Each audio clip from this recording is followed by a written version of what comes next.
questions. Don't worry about that. The most important discussion which was left that day, or something which we need to now start, is constitutional development. And I gave you a very important timeline, and today we will discuss before 1858 whatever constitutional development was: 1773, 1784, 1793, 1813, 1833 and 1853. These are very important. These are very, very important constitution or constitutional aspects, or what we call as acts, which were going to pertain to the East India Company. After 1858, whatever it is not going to be on the East India Company, but on the Crown. So, can we now discuss the concept itself? Can we do that? Great.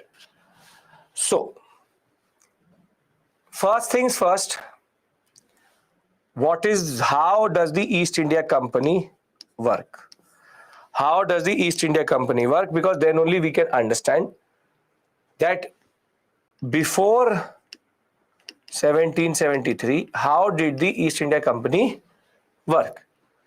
And when we talk about the East India Company's working before 1773, we already know that the most important body is the Court of, what we call as Court of Directors. The Court of Directors sit in England. The Court of Directors are answerable to the British Parliament, and the real power resides with the Crown, because the Crown gives that power via the Charter Act. Basically, the monopoly which the Court of Directors have, or the East India Company have, is because of the Charter, which gives it a monopoly in the South Asian sector. Now he operates in India via the Governor of Bengal, and he has, by the time we talk about the first act itself, Governor of Bengal is there, Governor of Bombay also exists, and Governor of Madras is there. The three major presidencies, the three major areas which they control, which is Governor of Bombay, Governor of Bengal, Governor of Madras. Now basically these three are more or less equal to each other. They all have equal powers. They all have equal powers. Bengal means Calcutta, Madras and Bombay. Calcutta is in Bengal. So they have more or less equal powers, and they all are answerable to the Court of Directors. But the most important personality, or the preferred first among equals, if you want to say, would be the Governor of Bengal. And this person, the first Governor of Bengal, would be Clive. Robert Clive. So before 1773, this is the basic structure. You have others, but they are not important to our story. You have Monroe, you have Lawrence, but the basic point is Robert Clive was the first Governor of Bengal, and they exercise power in this specific way. And the basic point of the matter is that power is concentrated with the Court of Directors, which this part is in England and this part is in India. This is the Indian part and this is the England part. Indian subcontinent and England. So first you tell me, do you understand this structure? Do you understand this structure? You do? This concept very, very clear. Now, there's a problem. The problem is that by 1773, after getting the Diwani rights, the company ceases to be The court of directors are not part of the parliament. They are answerable to the parliament. They are answerable to the parliament. This is the whole private body which exists. This is the whole private body which exists. But they have to be answerable to the parliament because the power of the charter comes from the crown. Now, Diwani rights have been given, and by 1773, 1772, when Warren Hastings will land in India, the problem is very simple. The problem is very simple.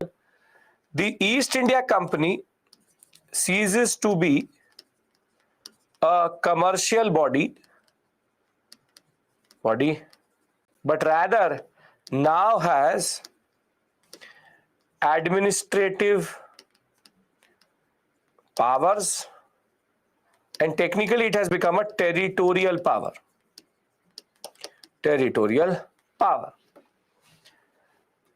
So the Diwani rights, which give them the Diwani of Bengal, the right to collect taxes from Bengal, Bihar, Orissa.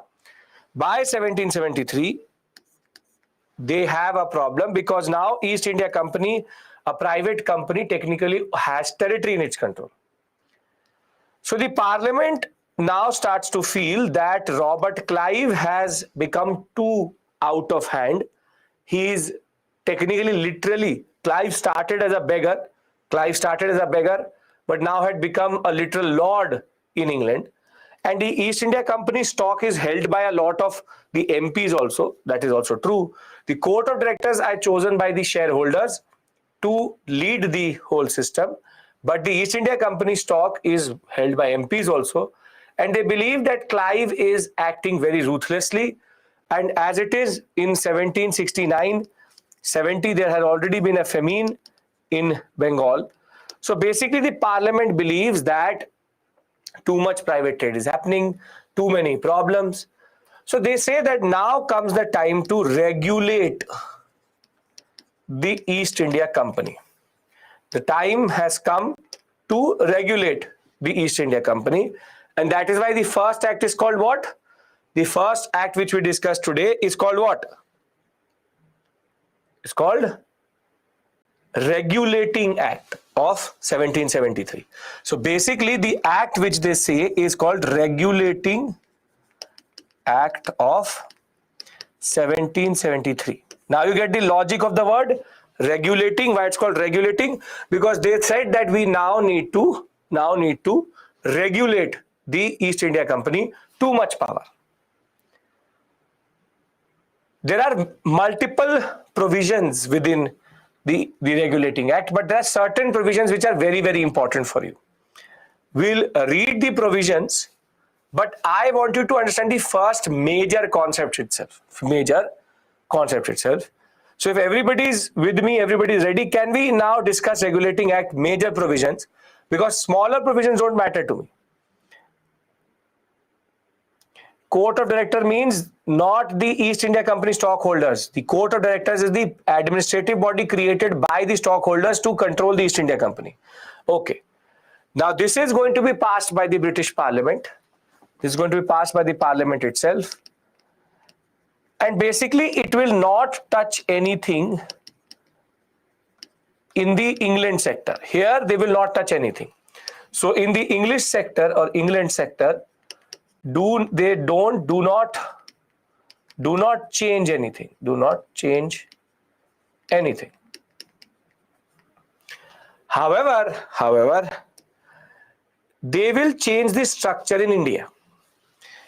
And the structure is very, very interesting and important because what they do is that they now elevate one of these governors to become what is called Governor General. And this period, the word which we use for this period is called legislative centralization. Now you see why it's called legislative centralization. What is going to happen is the Governor of Bengal is going to become Governor General of Bengal. And basically now the two governors, Governor of Madras and Governor of Bombay, will technically be made subordinated to the Governor General of Bengal. Bengal, because that is their stronghold. That is their stronghold. They don't have any other territory at this point of time as properly sorted out as the Bengal sector. So therefore, there is this process what is called subordination of the governors to Governor General. And that is why we believe that the first Governor General of Bengal is Hastings. Warren Hastings will become first Governor General of Bengal. I'll give you the list later, don't worry. But you understand the structure first. Now, what this is called, what this process is called, everybody is with me till this point? You understand subordination? That they basically report to the Governor General of Bengal. Yes? Now, what does this concept mean? This concept is called legislative process of legislative centralization. What do you mean by process of legislative centralization? Which is that basically power was dispersed before this. Power was dispersed before this into three sectors: Bombay, Bengal, Madras. But now power flows only into one direction, which is Governor of Bengal. So basically the process of the subordination is technically the process of legislative centralization beginning. So in India, from 1773 to 1858, there's legislative centralization. And thereafter, from 1861, there will be legislative decentralization, which is power will be given back to Bombay and Madras. But right now, there is concentration of power into Governor of Bengal. Are you getting the point? What is called legislative centralization? Basically, all power now resides in this body, which is the Governor General of Bengal. Everybody has to tell me this. Then I go to the next major provision. Next major provision. Yes? Yes. Very good.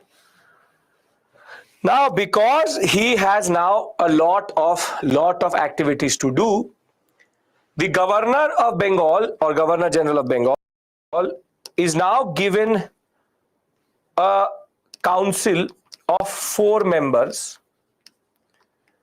This council will help him in decision making.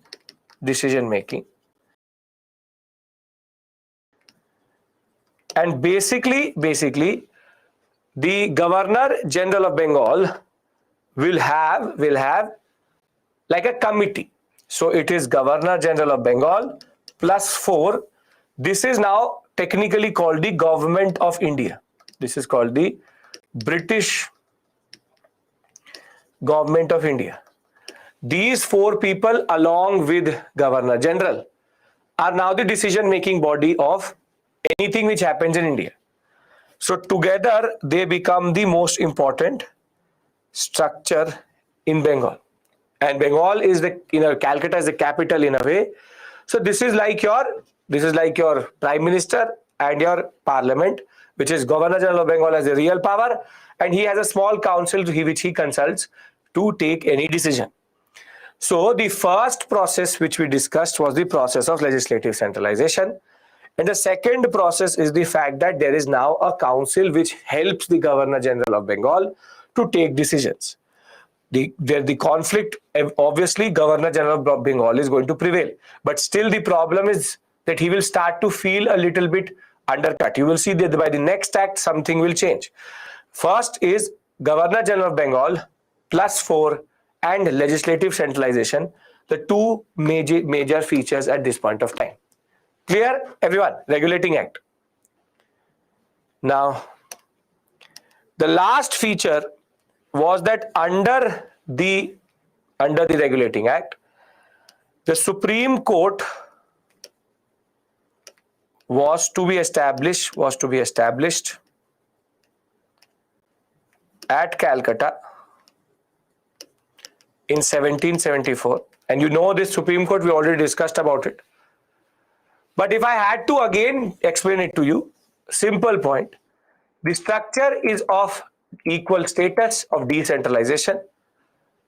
the Indian part is changed, but not the English part. And here the Governor General of Bengal has all discretionary power.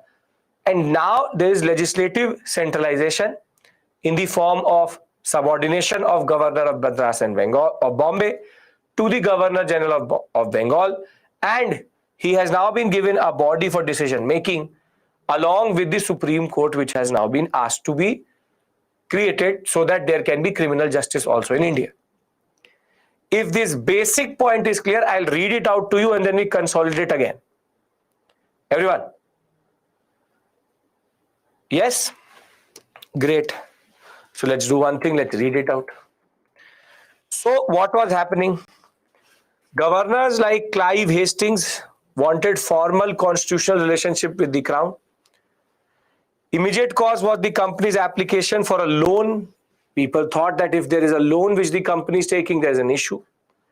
There's a select committee which will be appointed in 1772, and basically no direct control was being contemplated, but about regulation was. Classy misgovernance and corruption was quite a lot. Proper judicial administration was not there. Gifts and pleasantries, we know they looted Bengal literally. And there was a person called Edmund Burke, who a major thinker in England, and he claimed that it is the duty of the parliament to superintend the affairs of the company. So now the company is becoming bigger than what it is, and the parliament is becoming a little bit nervous. And you will see each of these acts is a progressive control increase on the concept of the East India Company. Decentralization means when the power is in one hand. Decentralization means when it is dispersed to multiple hands. Now, it designated the Governor of Bengal as Governor General of Bengal, first point, and created an executive council of 4 members to assist him. This is the second point. Together, his executive council and him are the ones which become the most important body itself. Warren Hastings becomes the first Governor General of Bengal. Now the most important, see, it made the governors of Bombay and Madras subordinated to the Governor of Bengal. These 3 presidencies were independent to each other. However, now they report to Bombay. It also asked for the Supreme Court of Calcutta to be formed in 1774. The company employees were now asked not to do private trade and not take bribes. Simply, it strengthened the control of the British government over the company, acquiring the court of directors a little bit of control. And now revenue, civil and military affairs of India need to be reported to the government of the British or the British government in England. So basically this is a now starting, there's a little bit of what we call as uneasiness which people develop with the East India Company. And this act was about bringing them into regulation, regulating it. So again, I will repeat simple point. There are 3 basic changes or 4 basic changes happen. Governor of Bengal becomes Governor General of Bengal, and he now has a 4-member executive council, plus there is Supreme Court which has to be formed in 1774, plus the fact that Governor of Bombay and Madras are now subordinated to Bengal. And if you want to add this point, East India Company Court of Directors now have to report company affairs to the parliament. So imagine basically a company like Tata becomes too big. So therefore they try to regulate it. They change the structure of the company itself. They then go for subordination, and they also say that you tell us what is happening in India. This is the British government, means the crown basically, or the British parliament in that sense. So simple point, again repeating myself through the Basic point. This is what the East India Company used to look before the 1773 Act. And now, basically, they've changed the whole structure into this, which is Court of Directors remain.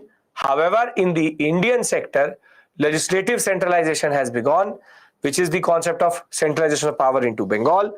There are Executive Council, which is there. This one is the Executive Council, EC, and the Governor of Madras and the Governor of Bombay have now got subordinated, and the Court of Directors now need to report to the East India Company activities to the Parliament. I'll make these two structures together before 1773 and after 1773. Simply Court of Directors remain the same. Court of Directors, Court of Directors. Here it was Governor of Bengal, Governor of Bombay, and Governor of Madras.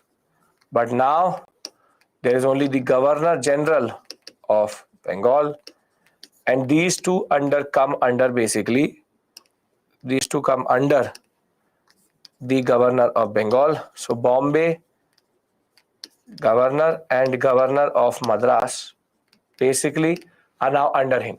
He has a 4-member body which is called the Executive Council. Now, does it make sense? Can we learn this and then move forward? British government in England means the British Parliament, and British government in India means this: Governor General of Bengal plus EEC. Prior to 73, the Court of Directors were answerable to the Parliament. Not that much. Not that much. Not that much. It was a private body. Nobody really cared. It's only after the Diwani rights that they become very conscious of it. Can I now tell you how to learn these provisions, and then we move on to the next one? It's just a gradual progression. Everyone, come on. Can we learn this? How do you remember it for the examination? Now, the way you learn it for the examination is via what are called codes. So, for example, if I had to make a code for this exact thing, this will help you in polity also. 73 LC SC GGB plus 4 technically will be a code which will tell you each and every major provision. How? 73 is the Regulating Act. This is legislative centralization. This is Supreme Court. And this is Governor General of Bengal plus 4 EC members. So basically, yeah, the act was passed to control the growing power. So can you learn this for the exam? Does it give you the basic snapshot of the 3 major provisions? Yes? Perfect. Now the problem is that this will basic legislative centralization, the process of Governor of Bengal and Madras getting centralized into Governor General of Bengal. Supreme Court has been formed in 1774, and Governor General of Bengal is a new position which is created with 4 members of Executive Council. There's nothing here. You just have to remember this basic point. Nothing more, it's not even complex. There's nothing here. Can I move forward to Pitt's India Act? Okay.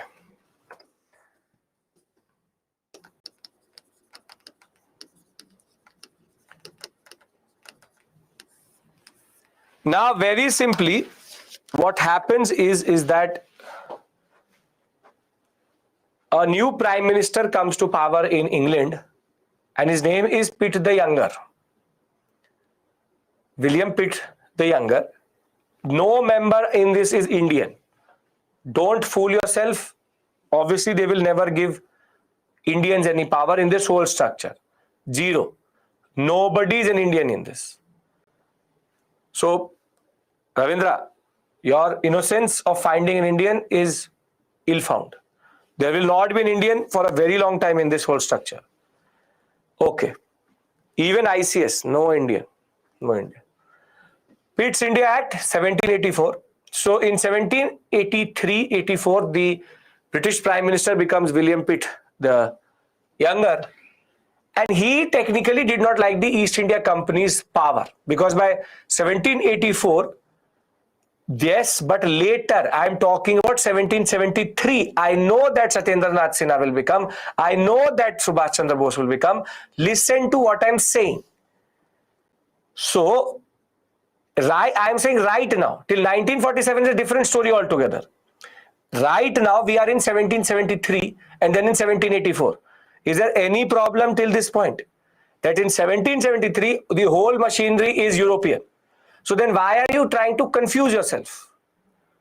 So I know that you know that it is Satyendranath Sinha. Very good, perfect. Now listen to me.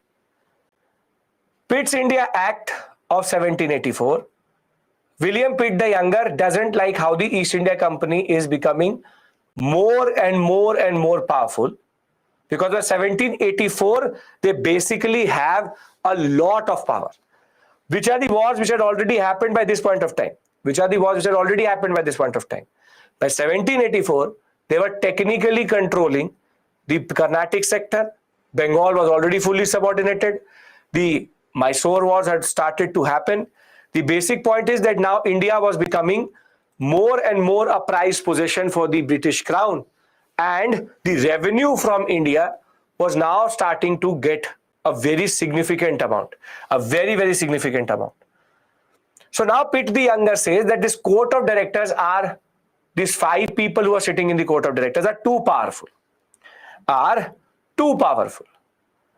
So now Pitt will not touch India, but rather change the structure of the East India Company itself, which is that before this act, before 1784, what is the structure?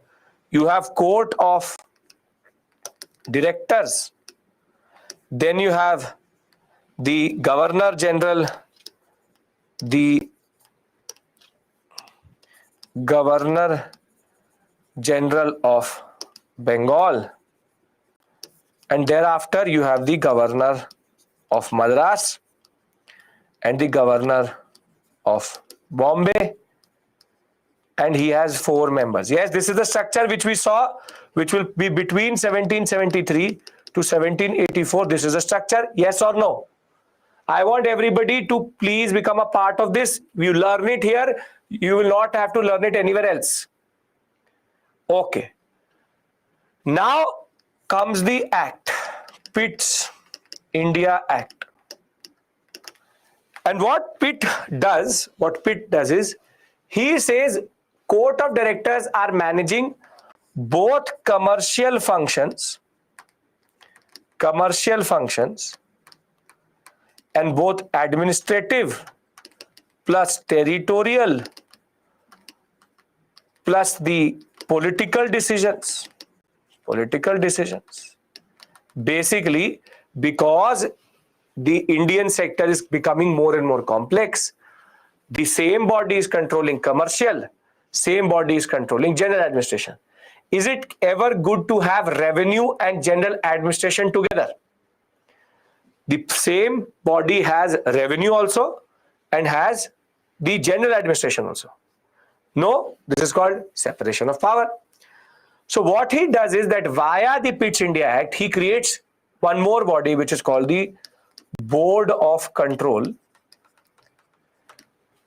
And now the East India Company structure looks like this, which is these 2 bodies together will now govern the Board of Control. Now will now govern the East India Company in England. So we call this BOC and we call this cash on delivery, COD. So Court of Directors and Board of Control. Now there's a dual control in England. So let me now revise the structure. The revised structure basically is Board of Control the board of control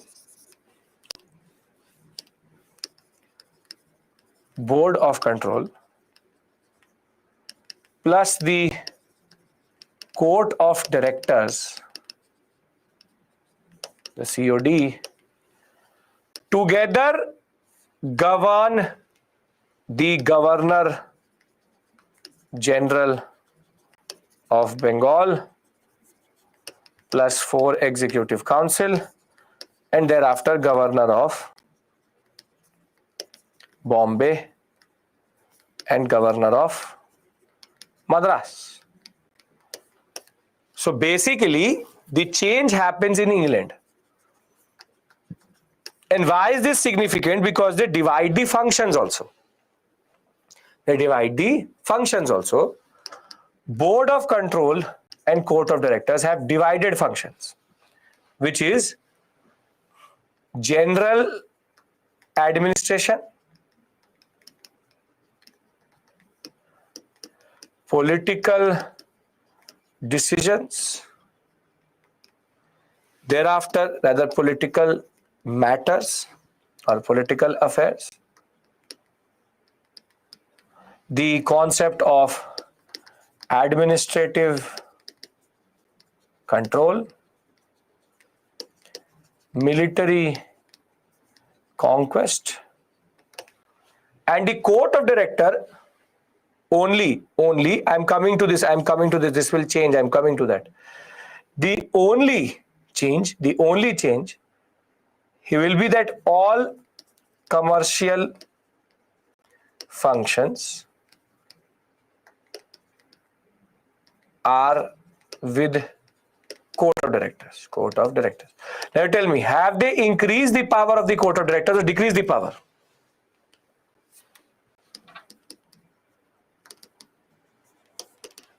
They've literally decreased the power. So basically, political functions and the commercial functions have been separated. However, by 1784, which function is increasing, political or commercial? No one has crown men appointed by the parliament, but no crown men. The political is becoming more and more important because India, they are expanding. Commercial will be consequent to it, but controlling Bengal is much more important than just controlling the trade. So now the major change in this moment is that they changed the structure of the East India Company itself. This was the first change. One more change which was added to this story was that 1 plus 4 is how much? 1 plus 4 is 5. It's an odd number, even number. It's an odd number. So in odd number, 3 plus 2 can happen. So now the Governor General was getting irritated by the way 3 members could be against him. So what they did was that they reduced it by 3. They made it 3. They reduced the members to 3 members. So they took one away. So that now how much does it become? From 5 it becomes 4. 4 is even. And now when it is even, basically Governor General can prevail anytime. So there are 2 major changes which happen in this story, which is the Board of Control and the Court of Directors which are formed. And second, that the Executive Council, there's a reduction by 1 member and the reduced number of members is 3 members, basic point. And this was again 5 to 4 because the 3 members could outnumber even the Governor General. Even if the Governor General has a veto, as an extra vote, still it was deadlock, 3 plus 3. Now Governor General can prevail easily. If the Governor General can easily prevail, because if there are 4 and if he has an extra vote, basically he can prevail. Before this it was 5 or 6. Simple point is 3 plus 2 people could block the Governor General. Now the Governor General cannot be blocked in decision making because it's an even number which includes him itself. So one member will for sure be with him, and the third member, if he does not agree, he will just use his extra vote in that sense. So the logic is to keep it even. Even keeps it the Governor General way, and the power of the Executive Council is not too much. So when we talk of the Pitt's India Act, when we talk about the Pitt's India Act, the context is very, very simple. The context is that simply the act was the stepping stone of British rule in India, whilst the parliament is now going to fully control the way the East India Company is more or less operating. Named after the British Prime Minister William Pitt the Younger. The 1781 small regulation, there was an amending act to the 1773. Nothing really happened. That is why we don't study it. The tussle between provincial governor and governor general will obviously be there, legislative centralization. It reiterated the supremacy of British Parliament over the company by saying that at the end of the day, you are a company which is a British company and you are not above the British Crown. You're not above the British Crown. It ordered for the creation of a board other than the Court of Directors. And now there will be only 3 members, and including the commander-in-chief of the army itself. And now they will separate the functions of the company itself. So simple point is, Court of Directors will only deal with the commercial affairs, while the Board of Control will control the military, civil, political, and even revenue affairs. Basically, revenue collection was with the Board of Control only. Only the trading part was with the Court of Directors. Basically, Court of Directors has been made useless. And the members which are there, the 4 members, are all part of the British Parliament and not part of the Crown, but a part of the British Parliament. So they are getting nominated by the Parliament into the Board of Control. So the real power is with it is still a private body, but the real power is with which? Board of Control or Court of Directors? Real power.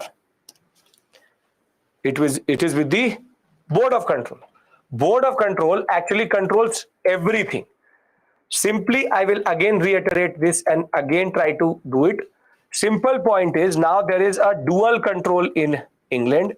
Board of Control, Court of Directors. Now they control the Governor General of Bengal, plus he has now only 3 members. He still has the Governor of Bengal and the Governor, not Bengal, Governor of Bombay and the Governor of Madras under him. Simple, Board of Control is the body in which the government appoints members, and it controls everything from political to revenue to military to administrative. And the only thing which the COD controls is trade, which is an insignificant part by this point of time. Commander-in-Chief of the army itself. So I hope that you are able to understand this new change. Everyone, make sense? Everyone, come on, because then I give you the code to learn it. Yes, I'll give you a summary in the end. Don't worry. I hope everybody is following this progression. There's a rising control of the parliament. Are we able to imagine this, that the East India Company is becoming bigger and bigger and bigger and bigger, and therefore the British Parliament is becoming more and more nervous that the East India Company is becoming technically like a parallel power itself. So how do you learn this whole structure? Simple point. You will remember 84 BOC COD GGG GGB plus 3. So we have now learned 2 codes, and I'll tell you how to remember the codes itself.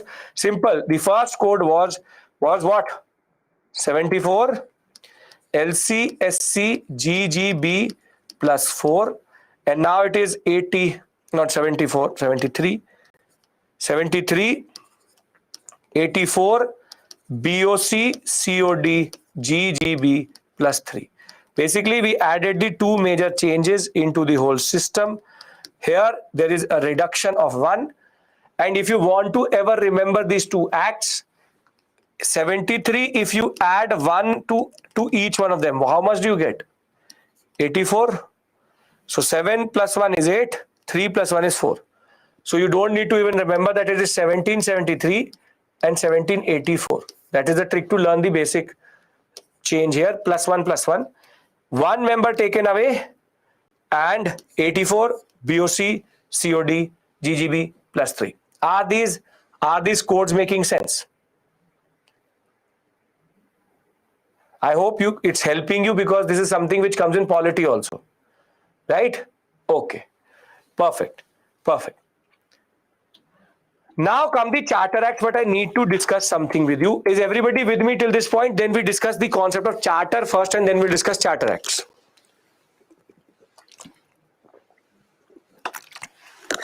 Great. Perfect. Now, what is the charter? The charter is basically a royal order. It's a permission of the East India Company, of not the East India Company, permission of the Crown of England, and therefore in a way the Parliament, which gives monopoly to the East India Company in the Indian Ocean, or anything east of Cape of Good Hope. Cape of Good Hope. So basically, there is no competition from any other British company or trader. If the ship has the two flags, which is first the Union Jack and the second the East India Company flag, these two flags have to be there to technically operate the east of Cape of Good Hope, or the African coast. Is this clear? Is there anybody having any problem? We discussed this in quite a lot of detail when we discussed the concept of the East India Company coming into India. There's no problem here. Now I'll give you a very simple example. I'll give you a simple example also. We'll just I've repeated it, but I'll still give you a simple example. There's a port in Bombay and there's a port in China, which is, for example, called Canton. Canton is a Chinese port. Now there are 70 ships of East India Company and 7,000 ships of British private merchants. British private merchants. These are non-East India Company. So how many ships can come to Bombay? Nothing, XY, nothing at all. Very good. Only the 70 East India Company ships can come. Very good. And at Canton, the Chinese port, how many can come?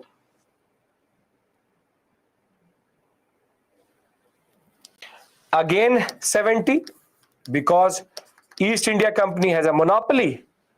And simple point is that these merchants, they are not allowed to operate in East Indies, or what we call as Asia. There's a proper monopoly, and the two monopolies is called the Indian monopoly, and the Chinese monopoly. These are the two basic monopolies which really matter. So now you are seeing the Charter Act in its true form. I hope now Charter Act is not a problem.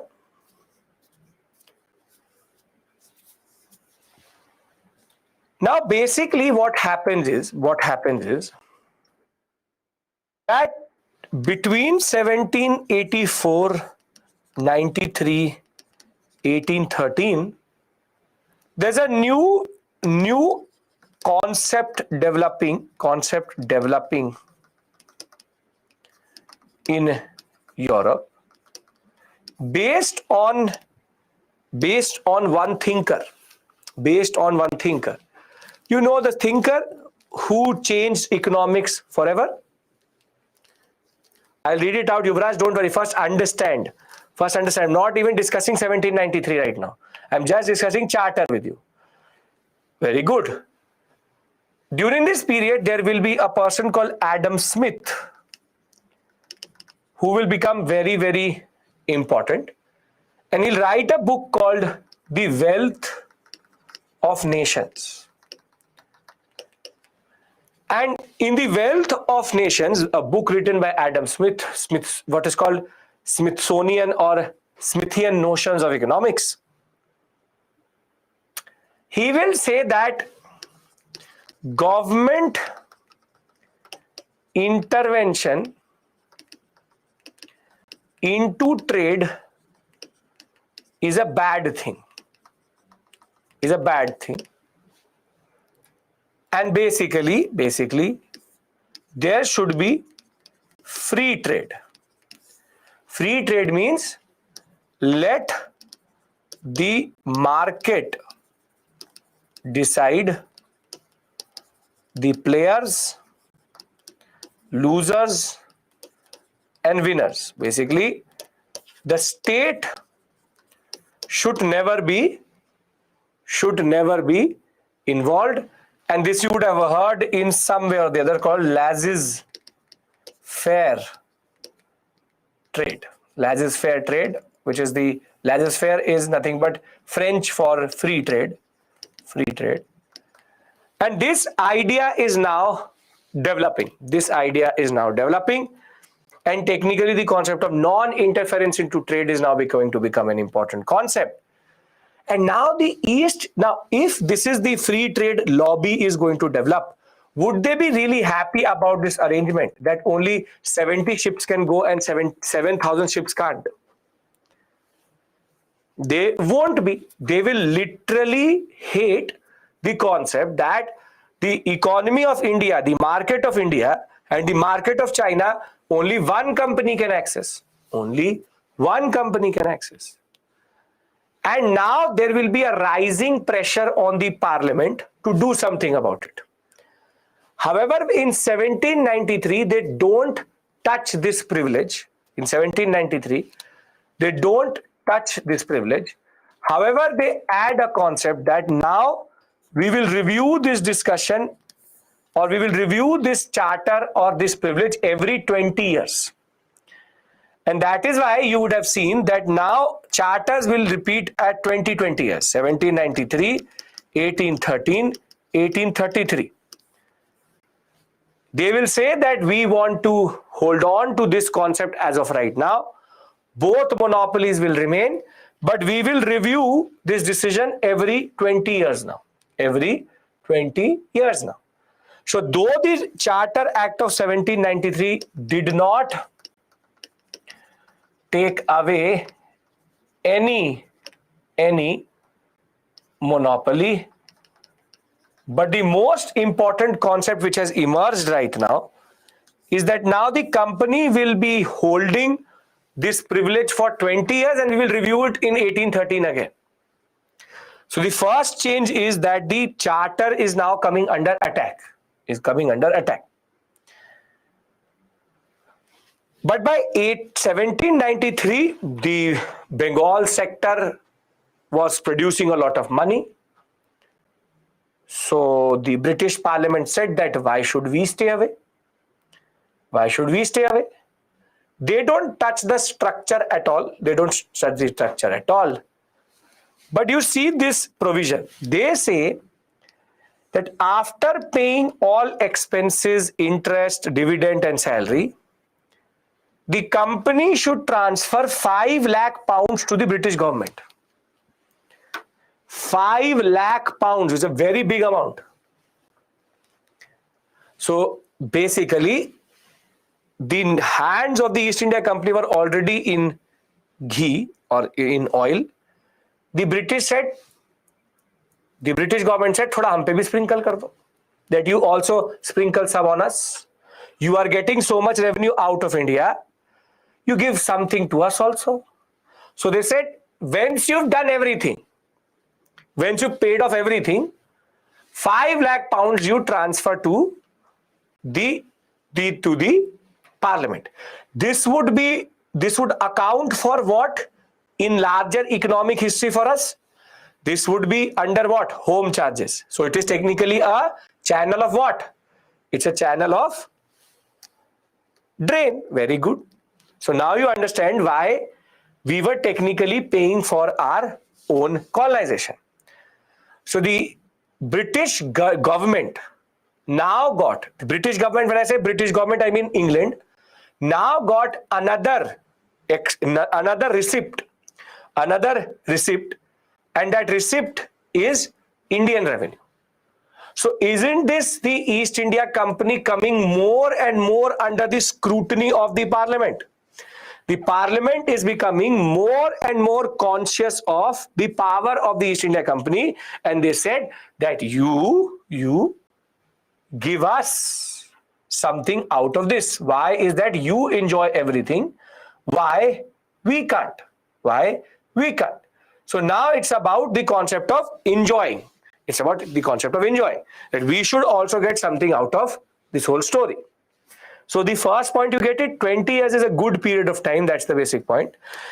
The simple point is, first point is, this payment is in cash, UPI, commodity, doesn't matter to us. That is an immaterial aspect here. Most probably it is in cash transfer. But the basic point of the matter is that 1793, the company simply now has to transfer some money to the parliament. Now, is this point clear? Can I move to the next? Because there's no structural change. That is, I'm not making any flow chart. I'll give you the code, but you understand the basic concept. Now,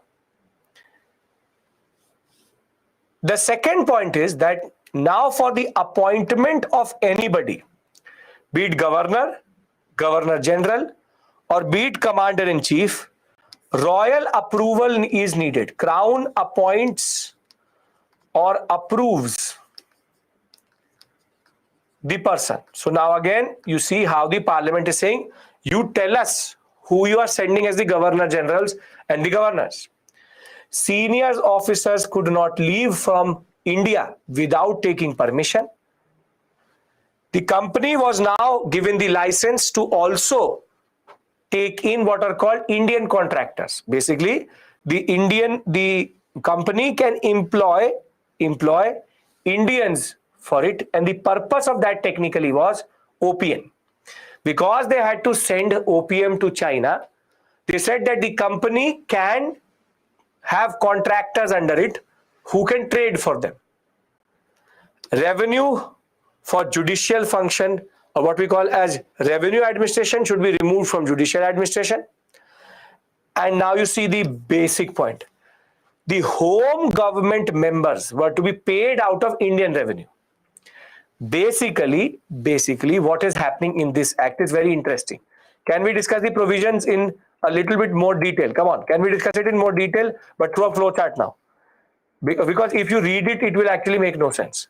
See, what is the 1793 Act? The Charter Act of 1793, what does it do? It doesn't change anything.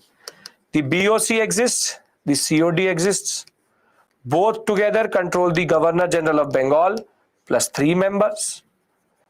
And he has control over the Governor of Bombay and Governor of Madras. Now, the simple point of the matter is that what they have decided is that everybody's salary of all members will be paid out of Indian revenue.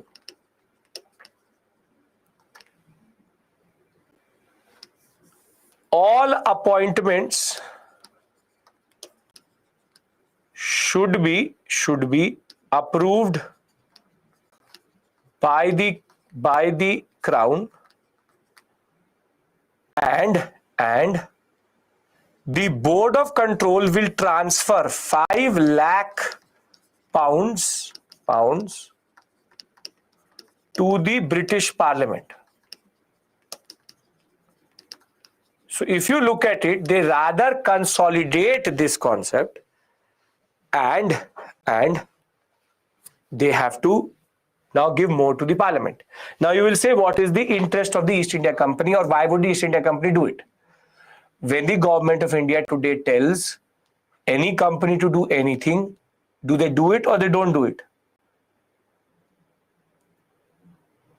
If government of India says to Tata that you do this, you think that Tata will not do it? So as much as the East India Company would not like it, they have to do it. Yuvraj, I'm answering you only. That basic point is that as much as they like it or they don't like it, obviously the East India Company does not like it, but they have to give this money to the Parliament. So now it's about cut the cake and give it to everyone. Cake katega, sab mein batna chahiye. It should be going to everyone, not to just the East India Company shareholders. If it's about that, now basically they want the money to be transferred to the crown also, or to the Parliament also, as a form of receipt. What if they don't do it? They will, as it is, they will destroy the company. The company, it's again not modern notions of democracy. If the British Parliament wanted it, if the crown wanted it, they can crush the East India Company at any point of time. It's 1780s and 1790s. No one cares. They will take over the whole company. So they have to oblige at the end of the day. All this is technically what? All this is technically drain of wealth. It's drain of wealth. So simple point of the matter is, India was now becoming the cash cow for the British. For the British. If the COD earns money, do this also. You are going into technicalities. You are going into the technicalities. Yes, both of them transfer. It is basic income of the East India Company. Can I make the code? Because this is not one of the most important acts. Rather, it is the 1813 one. No, before this, there was no direct transfer. Remember, before this, no direct transfer of revenue to the Parliament. This is very, very clear. This is technically a proper legal setup which has been done. So how do you remember 1793? Basically, it's about, yes, getting more and more involved into that story. Governor General of Bengal is controlled by the BOC and the COD both. It's not just BOC, it's COD both. Now, here you remember 93, 5 lakh pound, Parley power, and this should basically suffice for the larger concept. You don't have to go and write each and everything down. The two things is, Parliament's power is increasing because of the crown appointment and the transfer. If you want, you can add one more to it. 93, 5 lakh pounds. Parley means Parliament, power up, salary, India. Or you make it even more simplified, 93, 5 lakh pound, Parley up, sign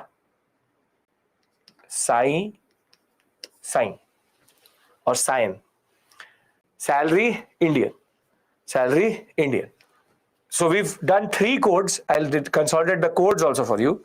We've done what? 73 LCSC GGB plus 4, 84 BOC COD GGB plus 3, and now we've done 93 concept of 5 lakh pound, Parley up, salary Indian. Is this making sense, everyone? 3 codes, consider 3. Yes? Now come, if this is clear, we do the most significant of all of them, 1813 and 1833. Clear, everyone? Come on. Perfect. Okay. Nowadays, no company directly transfers to the government of India. Does not takes from the public, not private. Okay, public exchequer, not the private. For example, the public-private company, PSUs transfer money, not private company. It's a purely private company. Now comes the 1813 Charter. The question has again now been or technically has come up in the Parliament. What do we do? What do we do with they can ask you a mains question. Why not? They can ask you. I'll tell you what question they will ask you, not this. I'll tell you what they will ask you. They'll not ask you discuss the provisions of. They will discuss the larger connotation of what is happening. I will discuss that with you. Don't worry. So 1813, there will be a major change, which is that finally the free trade lobby will prevail and Indian monopoly will be lost. Indian monopoly will be gone, and however China will remain. Again, Bombay and Canton, which is China, 70 ships, 700 ships, 7,000 ships. East India Company, non-East India Company. After Charter Act of 1813, what is going to happen? At Bombay, how many ships can come? Very good. 70, which is 7,000 plus 70. However, Haveli will go to Canton. Very good. Still 70. Basically, Bombay is now open to everyone. Every British trader, anybody can now come to Bombay and trade. However, Chinese monopoly is still intact. And this was technically going to be reviewed after 20 years. It's going to be reviewed after 20 years. And as it is, in 1833, they will lose in China also. Now, other than this, no structural changes in the government of India or the structural changes in the East India Company. You already know 1 lakh rupees was allocated for what? Allocated for, very good, education. And this will in turn be the whole Anglicanist and Orientalist debate which we discussed on Friday. Who should get it? So 1 lakh rupees will be allocated for education. It will also now allow missionaries to operate in India. For the first time, missionaries can officially come and settle in India. So first change is this, second change is this, third change is this. Very significant in the larger context. And the other minor changes will be in the percentage of how much dividend is going to be given. Dividend had already been decided at 5%. Now it will be increased to 10.5%. So the company's real revenue is now getting sucked into different channels. So if you look at the 1813 Charter, under the pressure of new business interest and because of what Napoleon had already done to them, via the Napoleonic Wars and the free trade agreement, free trade and the Adam Smith's concept will now prevail. Laissez-faire politics will prevail in India, and the company's monopoly over India is going to end. However, the tea trade and the China trade is going to still be intact.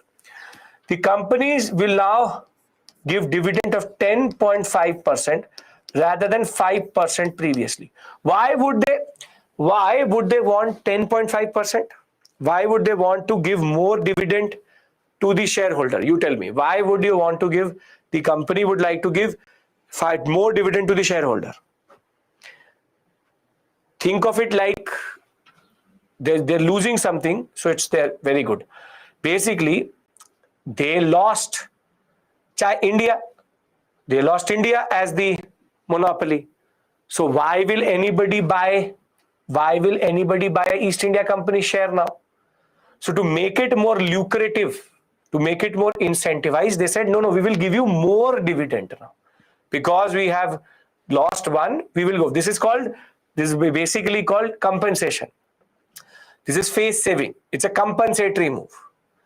Thereafter, the company has now retained, now see, look at the language. Monopoly means only one power. Look at the language.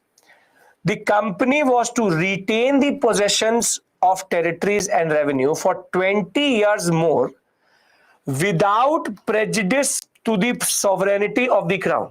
Thus, constitutional position of the British territories in India was explicitly defined for the first time.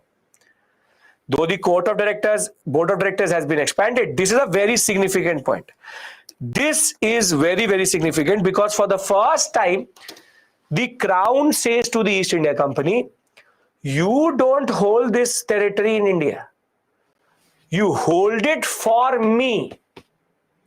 You hold it for me. So they have now made it very, very clear that the company as an entity, if it holds India, it holds India for the crown. So you can see how basically the parliament and the company crown are basically becoming more and more greedy. It's like so much territory. By 1813, they were consolidating most of India at this point of time. They were now getting more and more greedy. So they said that company thinks that they're too powerful. You hold territory in my name. So the ultimate controller or the ultimate control over this area is of mine. And this is very, very significant because for the first time, they have never said before this that you control territory for me. It was East India Company territory. So basically, the board of control, in a way, now becomes an extended arm of the crown. Are you getting my point? Are you able to understand the implication of this statement? Are you able to understand that? Very good.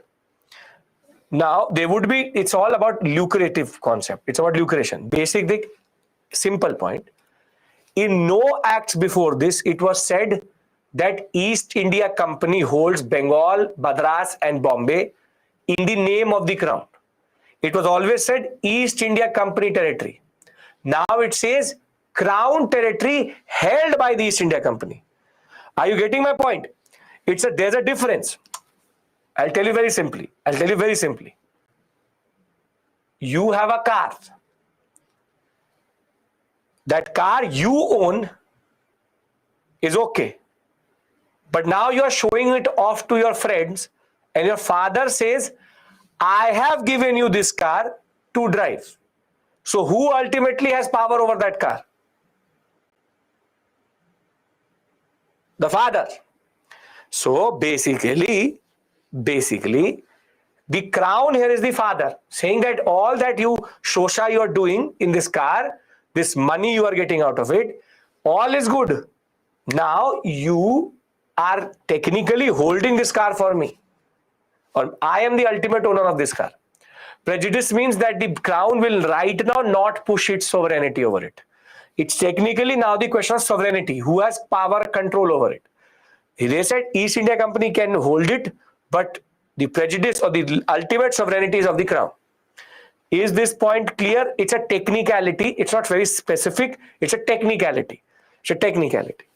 Okay. Now, 1 lakh rupees for the revival promotion of literature, science and technology for the natives, as we know, education. Missionaries can come to India for the first time and preach Christianity. Separate account for the commercial transactions and the territorial transactions, which is that board of control and court of directors will have different accounts also. But one of the most significant one, which is subdued but significant, is this one. Regulations made by the Council of Madras, Bombay, Calcutta should be laid before the British Parliament. Once that is approved by the British Parliament, it becomes law. It becomes law.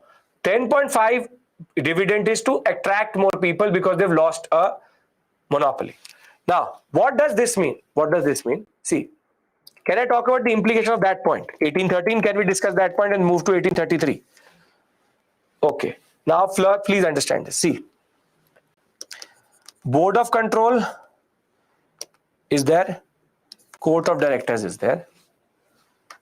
Both control the Governor General of Bengal plus his 3 executive council. And thereafter, Bombay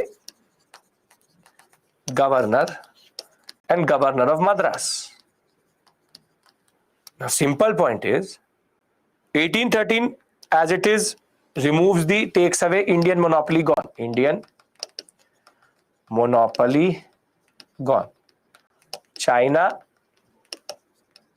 still there. China still there. Missionaries can come, no issues. But a very interesting point here was that now both will have separate accounts. And the expenditure out of these accounts will be separate. Because what was happening was that court of directors were using the money of the board of control. The board of control were using the money of the court of directors. They were rising conflict. So they have separate accounts. But the most important point here is that, for example, the Governor General of Bengal, the Governor of Bombay and the Governor of Madras, they have an act in mind. For example, there's one law which they want to pass here, 2 laws which they want to pass here, and there's 1 or 3 laws which they want to pass here. Previously, what used to happen was they pass it and the Executive Council says approved, it becomes law. Governor Madras says this is the act, regulation, it was law. But now what is going to happen is that this 3, 2 and 1 needs to be sent to the Parliament. Now these all acts will only become law. These regulations will only become law if Parliament approves. So only when the Parliament approves these acts and sends them back, it technically becomes an act. Imagine that every state, if it had to pass a law in its own territory, it had to send the act to the Parliament or the Lok Sabha. Only when the Lok Sabha agreed to it, then that act was considered to be passed. That we have that system also, wherein the president has power or discretionary authority with regards to certain acts which come through ultra vires and all. But basic point is, this is the basic concept here, that the East India Company now cannot even pass a law without showing it to the Parliament. So basically, before this, the Parliament was standing behind the East India Company. Now the Parliament is literally holding the neck of the East India Company and saying, you show me what you made, then only I will let you pass it. I will only let you make it a law once you show it to me. This is a significant change because this was not previously there. Parliamentary scrutiny, that's a very good way of saying that, Chaluvadi, that basically the East India Company is now becoming the French East India Company. That it is now having more and more crown intervention, parliamentary intervention. which is that they want to check what are they doing in India. What are they doing in India? So 1813, can I give you the code how you learn it? Very good. So how do you learn it? How do you learn it? 13, write India and cross it. India gone. Thereafter, 1 lakh education, missionary, law to parliament. So how do you now summarize this? How do you summarize this? 13 India gone, 1 lakh Missy Lapa, or Lopa, whatever you want to call it, or Laura, whatever you want to call it. Simple point is Indian monopoly gone, 1 lakh for education, missionaries can come into India, law has to be given to the parliament. You can, if you want to add China, you can write China. Why not? That's not an issue. This is basically undermining the supremacy of the East India Company. Perfect. Yes. Are you getting my point? We add another code. I will give you the summary in the end. Then only we take the break after we finish this section. Can we move on to 1833? Yes. Now, when we talk about 1833 changed the Indian structure quite a lot.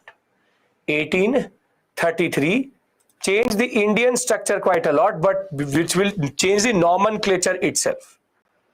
So 1833, China will also be lost. Chinese monopoly will be gone. And now all 7,070 ships can go to China also.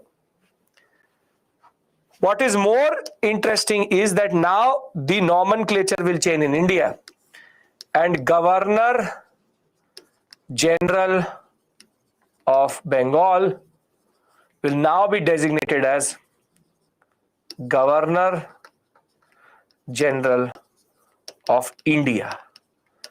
The word India will be used for the first time in the designation of the Governor General, and he will have his 3-member executive council. But now the Governor of Bengal becomes a different position. For a very long time, Governor General of India was also the Governor of Bengal, but this is now a new position which has been created. New position which has been created. And basically now there can be 4, but at least 3 functionary for sure. And Governor General of India has now emerged as a very important concept. But what is even more significant is that now all of these governors have to send regulations and law to the Governor General of India before passing. And this is called the ultimate legislative centralization. This is why we call it legislative centralization. That the power of the presidencies is reducing, and the Governor General of India now becomes very important. All expenditure will happen under his name. All receipts will happen under his name. Everything will happen under his name. And now the parliament basically does not change the BOC and the COD. The parliament now has made the Governor General of Bengal into Governor General of India, and it will be considered as a very important designation for the rest of our story itself, because they will add another line to it in 1858, Viceroy, but it will still be called Governor General of India and Viceroy, separate issue altogether. But 2 major changes, one this, and one this. These 3 changes making sense? That the designation changes, I will give you the summary as it is. Designation changes, legislative centralization has now completed its process, and Chinese monopoly is also gone. Chinese monopoly is also gone. It's not about creation. By 1833, India had now come, Indian colonization was complete. Because by 1833, they're taking Punjab also. The reason they call it India now, because British India comes into existence. He is still answerable to the Board of Control and Court of Directors only. But the name has changed. It's only the designational change. It is not from Governor General of Bengal to Governor General of India. The designation changes, nothing more. Right? So this person will send it to the Board of Control and the Court of Directors, the laws, and that will go to the Parliament, will come back, and then will come back to the Governor General of India. I'll make that structure. Are you able to understand the basic changes? 3 basic changes. China gone, legislative centralization, designation. Then I'll give you the smaller details and then we summarize everything. Governor General still under the company. Nothing changes here. Still under the company. Only name changes. From vice president you become president. Nothing more. The name changes, the structure remains the same. Are you getting my point? I'm coming to this. First process is the change of name. Second process is the fact that there will be now Chinese monopoly gone. Third is much more significant, which is that now, before this, they used to see, before this, that individually used to send the Parliament the acts. Now they will not send it to Parliament, they will actually send it to the Governor General of India first, and he will send it to the Parliament. He will send it to the Parliament. See, you read the articles. The 20 years lease of the crown with regards to China was now fully gone. They will lose their Chinese monopoly. All restrictions of European immigration and acquisition of property in India will be lifted. This will pave way for proper colonization. Now plantations will develop. Now tea plantations will develop. The Nij system, the Rayate system will now start to sprout up even more. In India, a financial, legislative and administrative centralization of government were envisaged. The Governor General was given the power to superintend, control, direct all civil military affairs of the company. This is the Governor General of India. Bengal, Madras, Bombay, all were placed under the complete control of the Governor General of India. Complete control of the Governor General of India. And Bentic. And you have all revenues to be raised under the name of the Governor General, who has complete control on how he spends it. The governments of Madras and Bombay were, the power of the government of the Madras and Bombay were drastically deprived of legislative power and left with only the right to propose laws to the Governor General and not even pass them. A law member was now added to the Governor General's Council for professional advice with regards to how to make laws. And now the biggest joke of the century out of this. Biggest joke of the century. They said no Indian citizen was to be denied employment under the company on the basis of religion, color, birth, descent. However, we all know what was the reality in India, which is at the end of the day, this is called the joke of the century because they actually never went through with it. They never went through with it. They only said it in paper. And that is it. See, a lot of you are confusing yourself. The first Governor General of India is Bentic, not Warren Hastings. That is Governor General of Bengal. I'll write it down. The basic point is they will assert that we will not discriminate, but basically they are known for their discrimination. And the administrative steps will be taken for the abolition of slavery. I will discuss with you this provision when we'll talk about social justice reform movement. So how does the whole system work? Can I, in a way, give you the first summary of the charters and thereafter discuss the 1833 and then give you the code and then summarize all of them till this point? Don't Google it. Stop doing this very bad habit. I am telling you, when it is Governor of Bengal, it is Clive. When it is Governor General of Bengal, it is Hastings. And it is Governor General of India, it is William Bentinck. Not Hastings. Hastings would technically not be alive by that point of time. So please stop Googling things. Governor General of India, Bentinck. Last Governor General of India is a wrong statement itself. It would be last Governor General and Viceroy of India. That would technically Mountbatten. But don't go to 1947 straight. Simple point is Clive, Hastings, Bentinck. Can you remember this much? I was going to give you this list, but somehow there is an internal confusion which is being created within yourself. So I'm trying to give you the basic facts here. And basically, the first Governor General of India and Viceroy is going to be Canning, Lord Canning. These are the four basic points. Clive, Hastings, Bentinck, Canning. Canning will come in 58. Now, okay, see, listen to me. Charter. Now I'm consolidating. Please, if you've missed anything, you please pay attention here.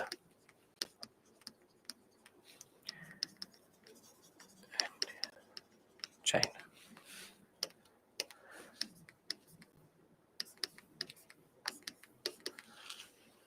Can you remember this basic point? Charter, what is the status? You should never forget it. Never forget it. Very good. Now,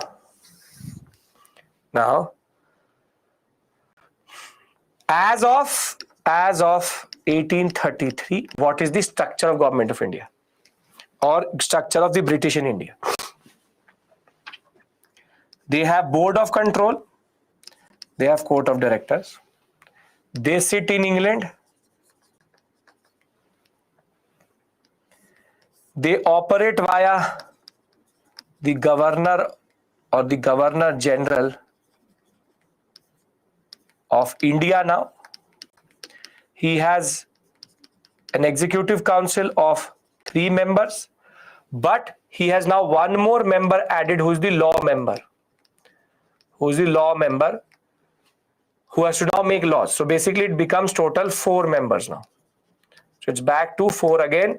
But by this point of time, the Governor General of India's power is very, very high. He has veto with veto powers. Now, he operates in India via Governor of Bengal, Governor of Bombay, and Governor of Madras. Thereafter, the simple point, again, please, Governor, don't use word Viceroy. Please, Viceroy comes after 1857. Now, when it comes to lawmaking, all governors can only recommend and propose laws to Governor General of India. No law making power. The system is very simple. Now they propose something to the Governor General of India. He will then consult it with the Parliament. When it comes to laws, will be consulted. But basically the direct link between Governor of Bengal, Bombay and Madras is now fully gone. He becomes the real power center in India. Now is the structure clear, everybody? Is the structure clear? Yes? Great. Very good. Now, if we had to make a code for 1833, China gone, GG India, which is GGI, legislative centralization up, and simple point is that there is the concept of parliament also up. That is it. Only recommendatory authority, not even passing authority. So I'll write all the codes down together once we've done 53. So can I move to 1853 as the last major act which pertained to the East India Company? You can add, if you want to add, one law member, one LM, if you want to write that. Okay. Now, the Charter Act of 1853 had two major concepts. First is that it's changed the strength or reduced the strength of the court of directors, more or less useless. But for the first time in 1853, there was no renewal date. No renewal date. Basically, there was no date mentioned that will we renew this charter, because charter is useless now. China already gone, India already gone. So basically there is no point of this charter itself. So there was no renewal date. The company will continue to hold the possessions till the parliament says otherwise. That the parliament says otherwise, that maybe later, whenever we want. And ironically, within 5 years of this act, the parliament will take over fully because of the revolt of 1857. The company's patronage concept, which is finally something which was recommended in 1833 but never implicated. Finally, in 1853, the ICS exam is going to become open competition. Open competition, now implemented.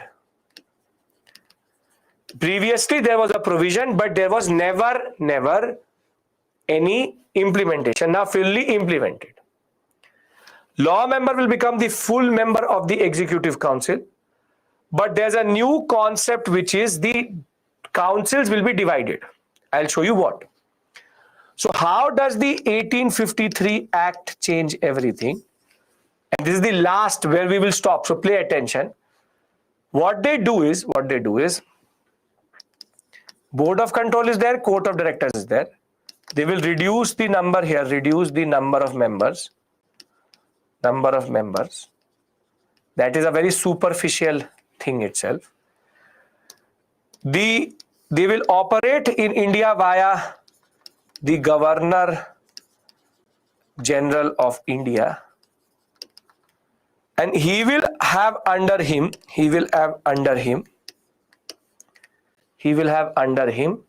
the concept of Governor of Bengal, Governor of Madras, Governor of Bombay, and they are basically fully subordinated.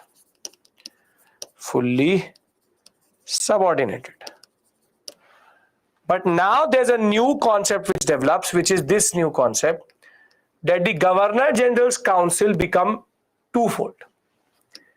LC and EC, which is Legislative Council and Executive Council. And this is a very important change, because before this, the same body was making the laws and implementing it. But now the Legislative Council will make the laws for India, Executive Council will implement it. So the structure at which we stop our story today is a story in which the Governor General of India has all the power in the Indian sector. The Board of Control is much more powerful than the Court of Directors in the way of power, and the whole governorship has now become useless the way it is today, which is that only as a position to hold, fully subordinated in the larger context, which is that, be it 1853, by this point of time, the real power resides in the Governor General of India. This is technically like the, yes, let's like a mini parliament in that sense.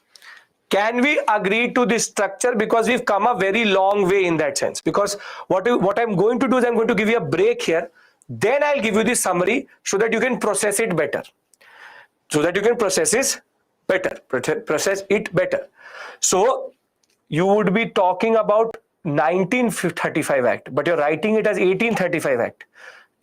I understand the bhavana there, which is 1935 Act. When? So it is in 1935. We are in 1853. So this body will make the laws, and this body is going to execute the laws. So if I have your permission, I would like to just stop here and give you this structure. We take a break. When I come back, I discuss all codes with you and summarize everything for you. Right? Obviously not 1857 today or 1858. That's a separate discussion altogether. Done? Perfect.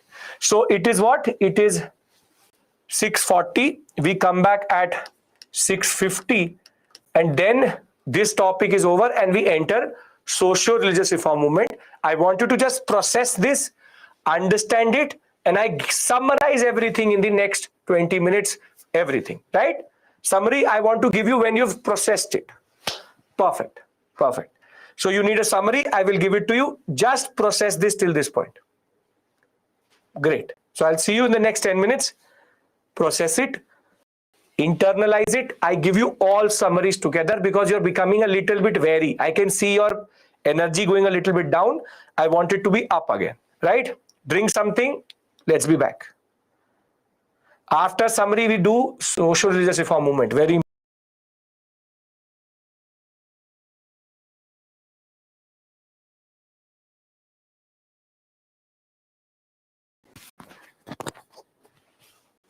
or have joined me late. Now, please pay attention.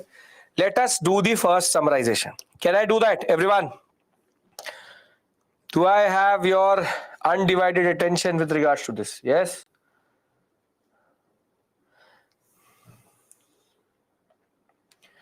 So what are the acts we have covered today? 1773, 84, 93, 1833, 13, 1853.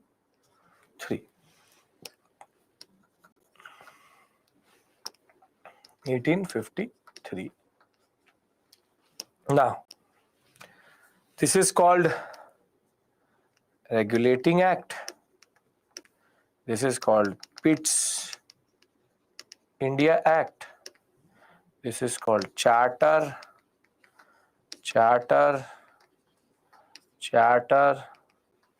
and Charter. So all of these are Charter Acts. Now, let us try to summarize their basic features. 1773, first is Governor of Bengal becomes Governor General of Bengal, plus legislative centralization as Madras and Bombay subordinated. Now, add to this Supreme Court is established and Governor General of Bengal has 4 executive members. Anybody has any issue with this story? This is Hastings. Yes, this is Hastings. Very good. Now, very good. So let us draw a line so that there is no issue here.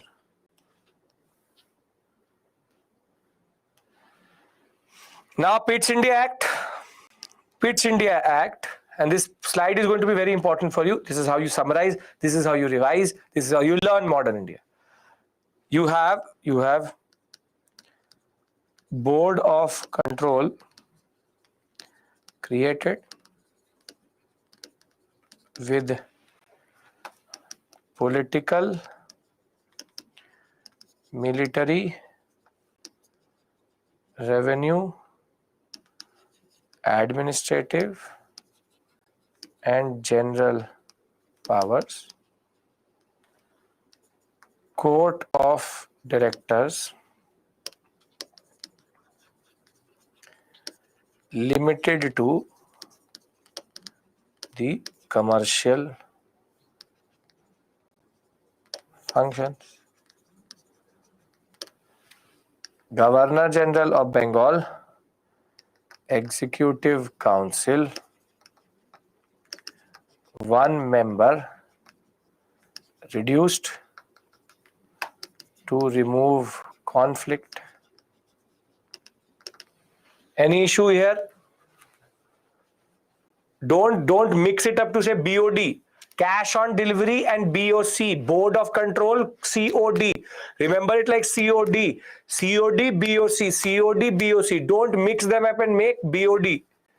The BOD is an environment concept. The biological dissolved oxygen in water, that is BOD. Okay, very good.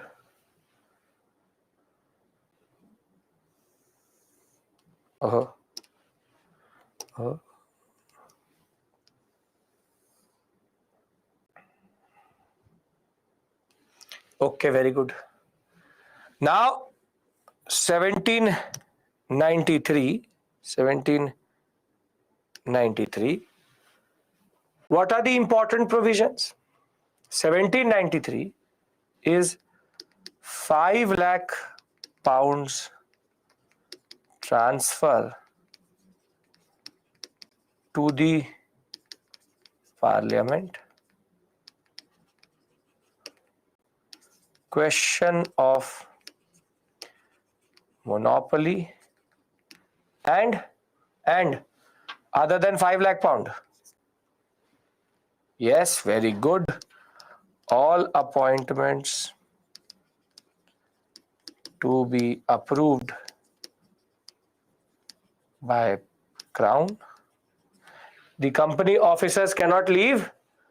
And very good, salary out of Indian revenue. Great, perfect, great. Any other thing you want to add other than, see, minor points don't matter to me, basic points are important to my story. Very good. Yes, revenue is under Board of Control. Revenue meaning land revenue. The revenue out of trade is under the Court of Directors. Okay. Seat of Board of Control is in England. Now, the most significant change, Indian monopoly lost, China retained, 1 lakh rupees for education, and thereafter missionaries allowed, laws to be sent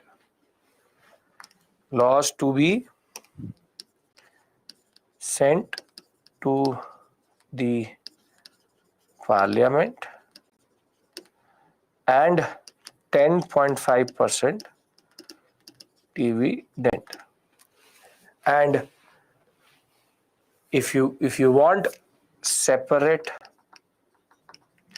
accounts of BOC and COD. Any other thing? No? Very good. Tea trade means basically China trade. Very good. 1833, the most significant of all of them, which is Governor General of Bengal becomes Governor General of India.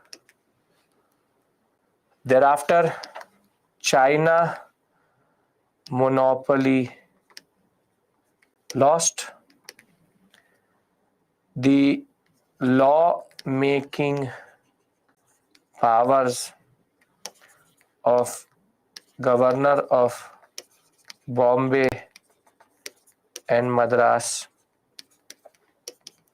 and Bengal taken away.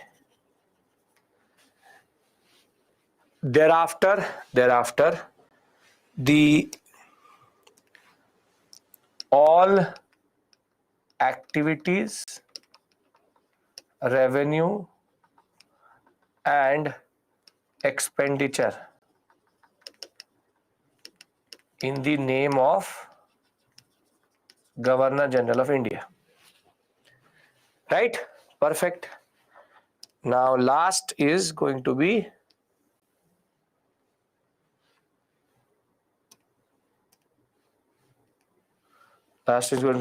law member. I'll add that, no issues if you want to add that. You have law member added.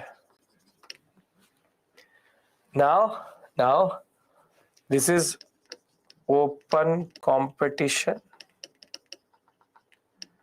plus legislative and executive council separated, and no specific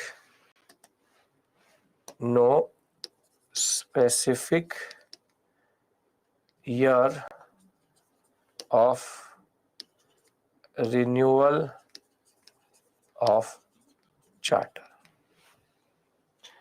And this is the basic story. Is this clear?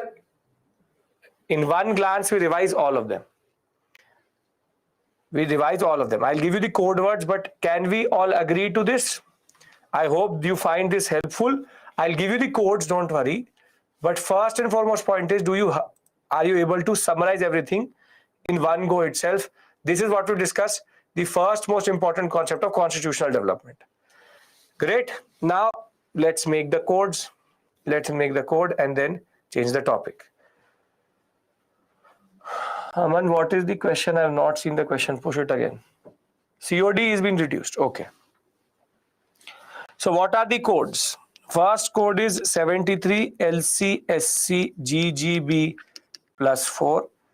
It is 84 BOC COD GGB plus 3. Then it is 93 5 lakh transfer plus Parliament power up, salary power from India. Thereafter 13 India gone, mission 1 lakh,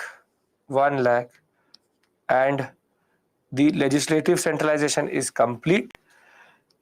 Not complete, but here we had gone for missionary 1 lakh India. What is the sign is here. What was the code we made for 13? What did we made with 13? I want to be consistent. Yeah. We made DAPA, which is Law to Parliament. LAPA. So you have 1 lakh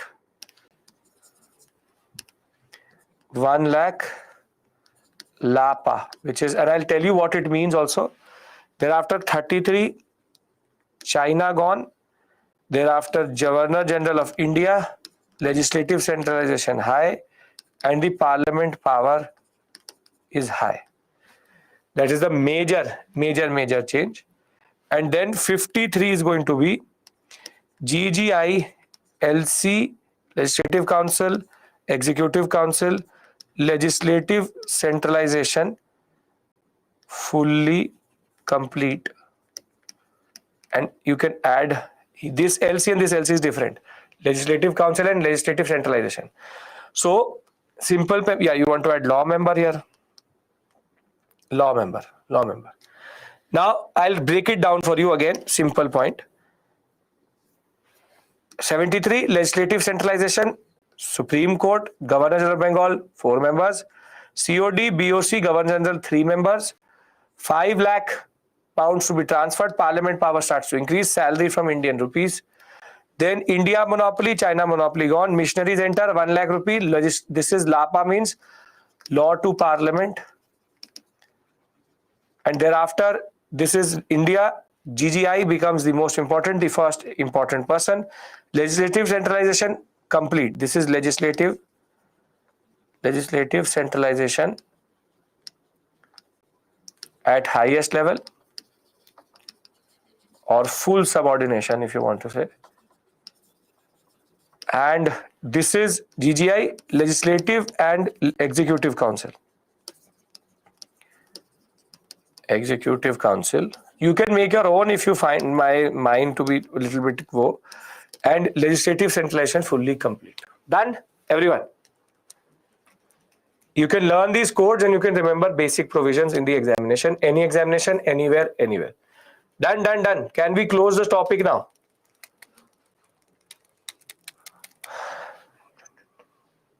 I would like to give you a mains question so that you understand what type of mains question is going to come. So mains question is going to be like this. The period between 1773 to 1850, 53 or whatever they write, and between to 1857 was the period of full, what is legislative centralization? 53 is full complete. 1773 to 1857 was the period of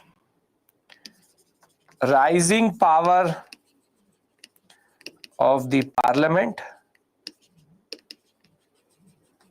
but decreasing power of the provinces in India. Comment. 250 words. Comment 250 words. Can you write this answer? It's asking you two processes together. How Parliament is basically increasing its power, but at the same point of time, the provinces in India, which is technically Bengal, Madras, and the Bengal, Madras, and Bombay sector losing power. So it's talking about legislative centralization and parliamentary scrutinization. Now, can we shift to the next topic and believe that from 1773 to 1833, there's a progressive taking away of power from the provinces? That is what is called as legislative centralization. Done. We have now discussed the larger concept here. After parliament is written, but. Simple point is, you have to just look at this slide and remember it. And if you can remember this slide, all major provisions have been covered. Any other provision you find in any random book is immaterial. For us, this is the major concept itself. Right? Okay. Can we move on to social religious reform movement, part 1? Can we do that? We're now shifting the theme itself. Now, a little bit of more attention because we have to discuss something.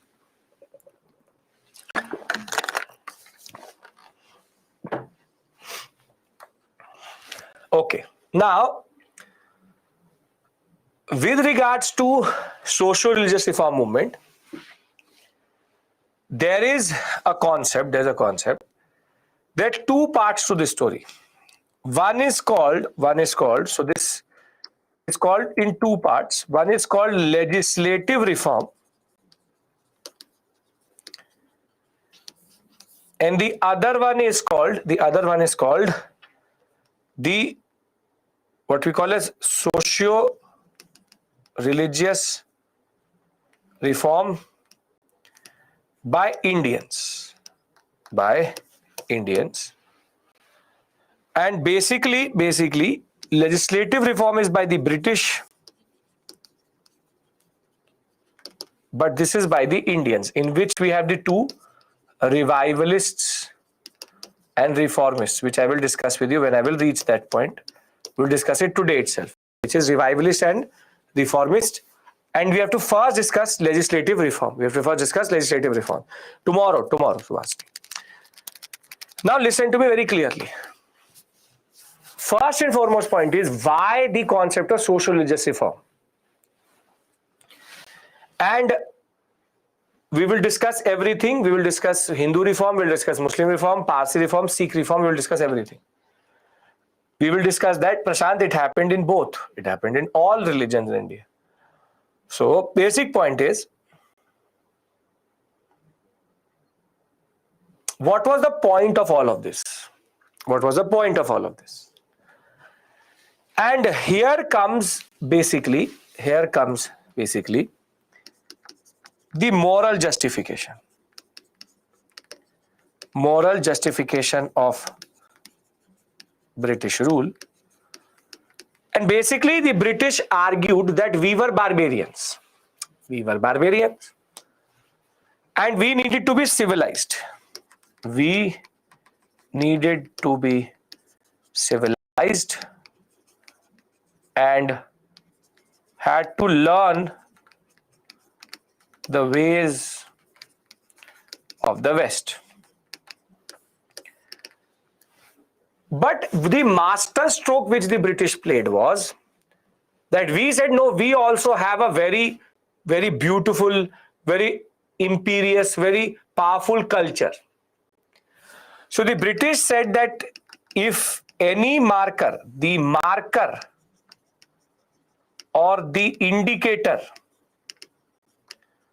of civilizational greatness and superiority, they said, is the condition of women.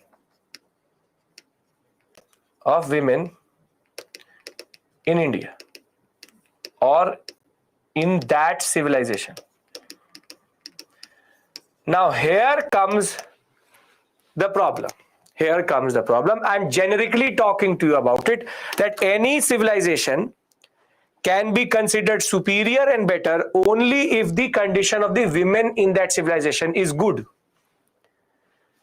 So the British said that, okay, if you are so superior to us and you don't need colonization and will not tell the world that we are colonizing you, then tell us what is the condition of your women.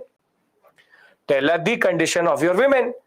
And here the problem starts, because when it comes to women, India was the worst.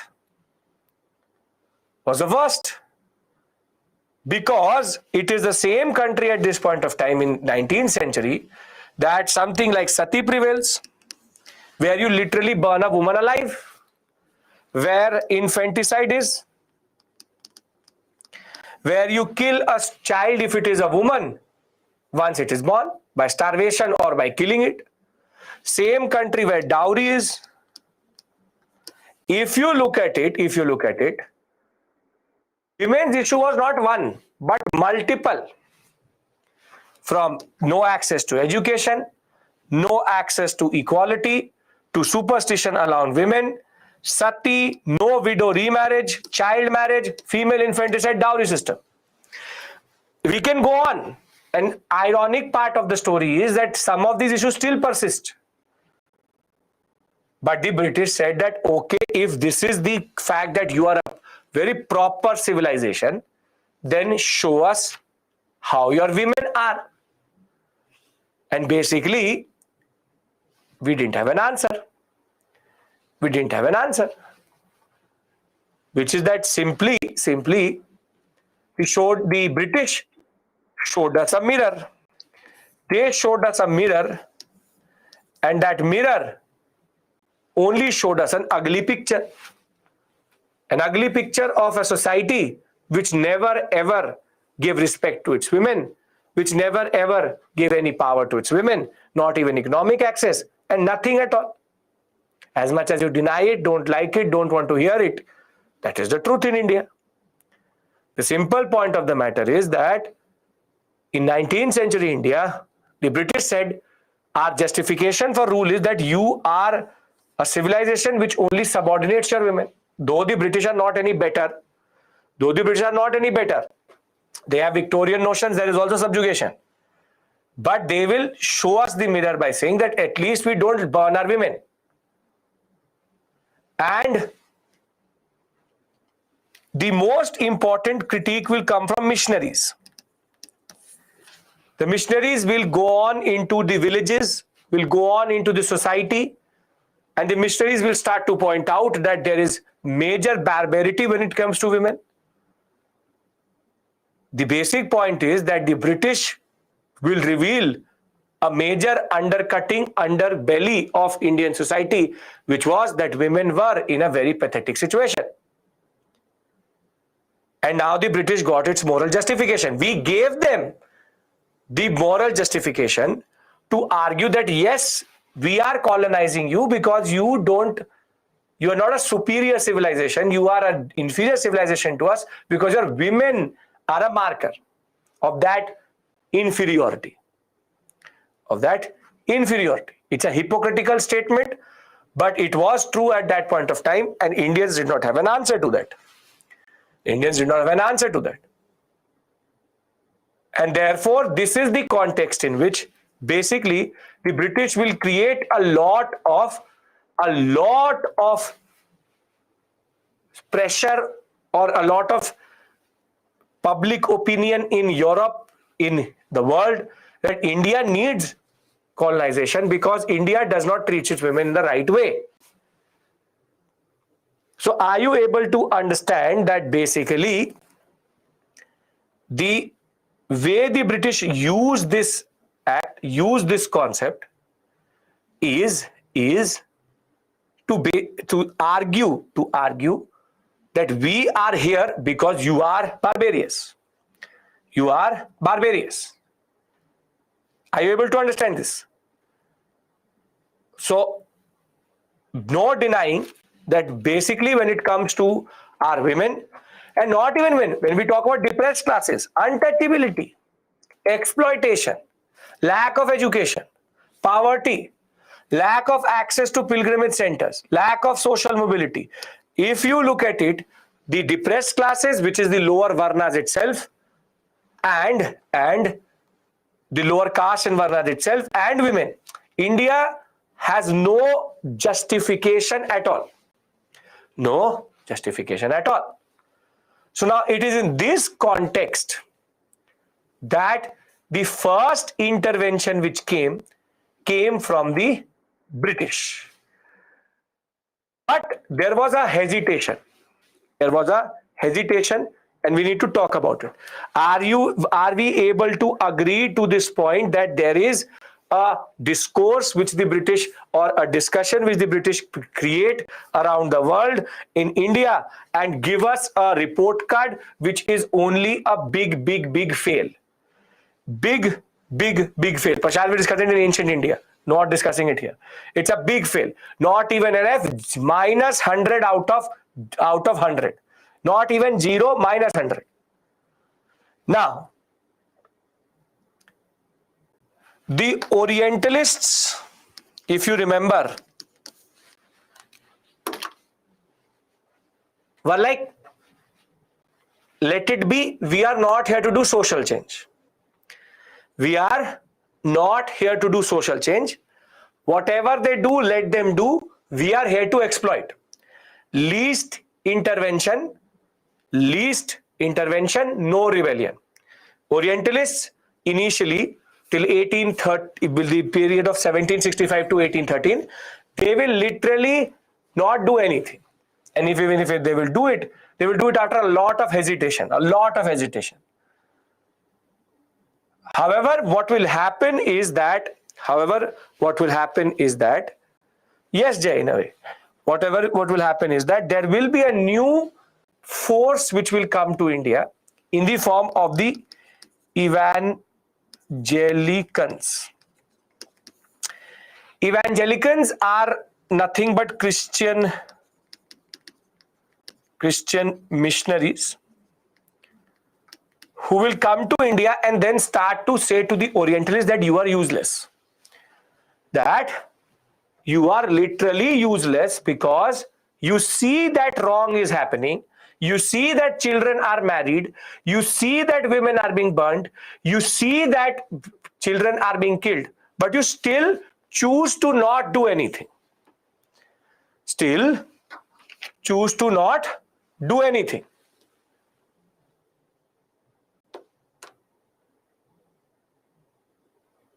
And now the tide will turn. The tide will turn when the utilitarians will appear in India. The utilitarians, or what we call as utilitarianism, or what we call as Anglicans, when they will appear in India, and they will say that we need to do the greatest good of the greatest number. But you got your justification for changing the system. So the utilitarians will basically use this justification to now change the whole structure of India itself. So when we talk about the discourse, Orientalists will say no intervention. The utilitarians will say maximum good of the maximum number, we need to reform. Let us use this moment to change India. And there will be debate over what should we reform or not. Should we reform or not? And whilst Hastings government will not do very cautious intervention, there will be a rising critique of the Orientalists that you need to modernize and westernize India. And once the evangelicals, the missionaries will start to attack Hindu superstition, adultery, tyranny, not Hindu, Muslim, all. That will be the context in which now there was enough force to change something. So the British, though, were very, very cautious. When we talk about legislative reform,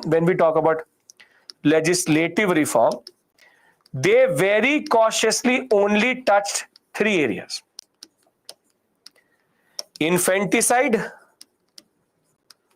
sati, and slavery. They did not touch anything else. Whatever was there thereafter was basically in the concept of we taking up initiative, which I will talk about. We taking up initiative. Now the simple point of the matter here is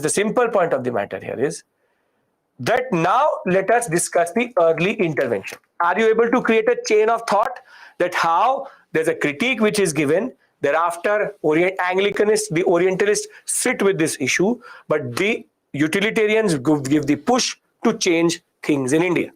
Are you able to understand this concept? Because this is what will come in the examination.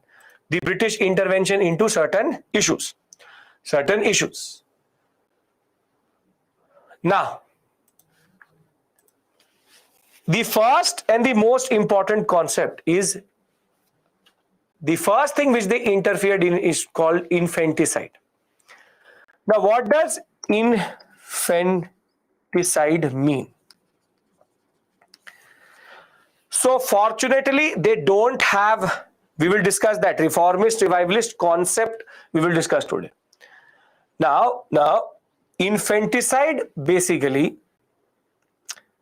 simply means, fortunately, they did not have the technology at this point of time to check the gender of the child in the womb. So once the child is born, if it is a girl child, female infanticide means that you kill the girl child either via poisoning or via the concept of starving or generally killing the child itself. This was a very, it's not womb killing is called foeticide. This is called infanticide. The unfortunate story of India is that still exists in India in some parts. But infanticide was a major issue, because we tend to create burden on families, or the whole social structure was structured in such a way that women were considered to be a burden on society, unfortunately. And that in turn led to the preference of the male child, And that manifested itself in the form of infanticide. Now, there is no justification. And if you're here to justify, then there's a problem in you itself. But there is no justification for infanticide. The British were cautious in their approach. The British were cautious in their approach in the sense that they did have efforts. For example, Jonathan Duncan tried to curb this via monetary compensation, that we will give you money if you have a girl child. William Carey, again a British officer, he consulted the Hindu Pandits about infanticide, and this is a very important concept which is there, that the British always checked that the concept or the practice did not hurt the religious sentiment. So what he technically checked, Abhinav, but the push comes from Ishwar Chandra Vidyasagar. They will intervene, but very late. Which is that it always checked that, is this something religious? And when William Carey was able to establish that it is not religious, that infanticide is not written anywhere, then they introduced a law in 1802, which technically outlawed infanticide or made it a criminal offense. However, in 1802, which area do the British actually hold on to? Which is the area which the British hold on to? 1802, basic area. Only Bengal. Only Bengal. And if they are only controlling Bengal, then this act makes no sense only. Because a law passed in Bangladesh will not impact India. So a law passed in Bengal will thereafter have no importance or push in the other parts of India. We'll talk about Vidyasagar, we'll talk about Phule, we'll talk about everybody. Don't worry about that. So the public response is that the first custom they wanted to suppress was this infanticide concept. Only effective in Bengal. No real response from the people because the impact is zero. Very limited practice and limited application itself. Therefore, this act was just an eyewash. It's literally a drama, has no real force.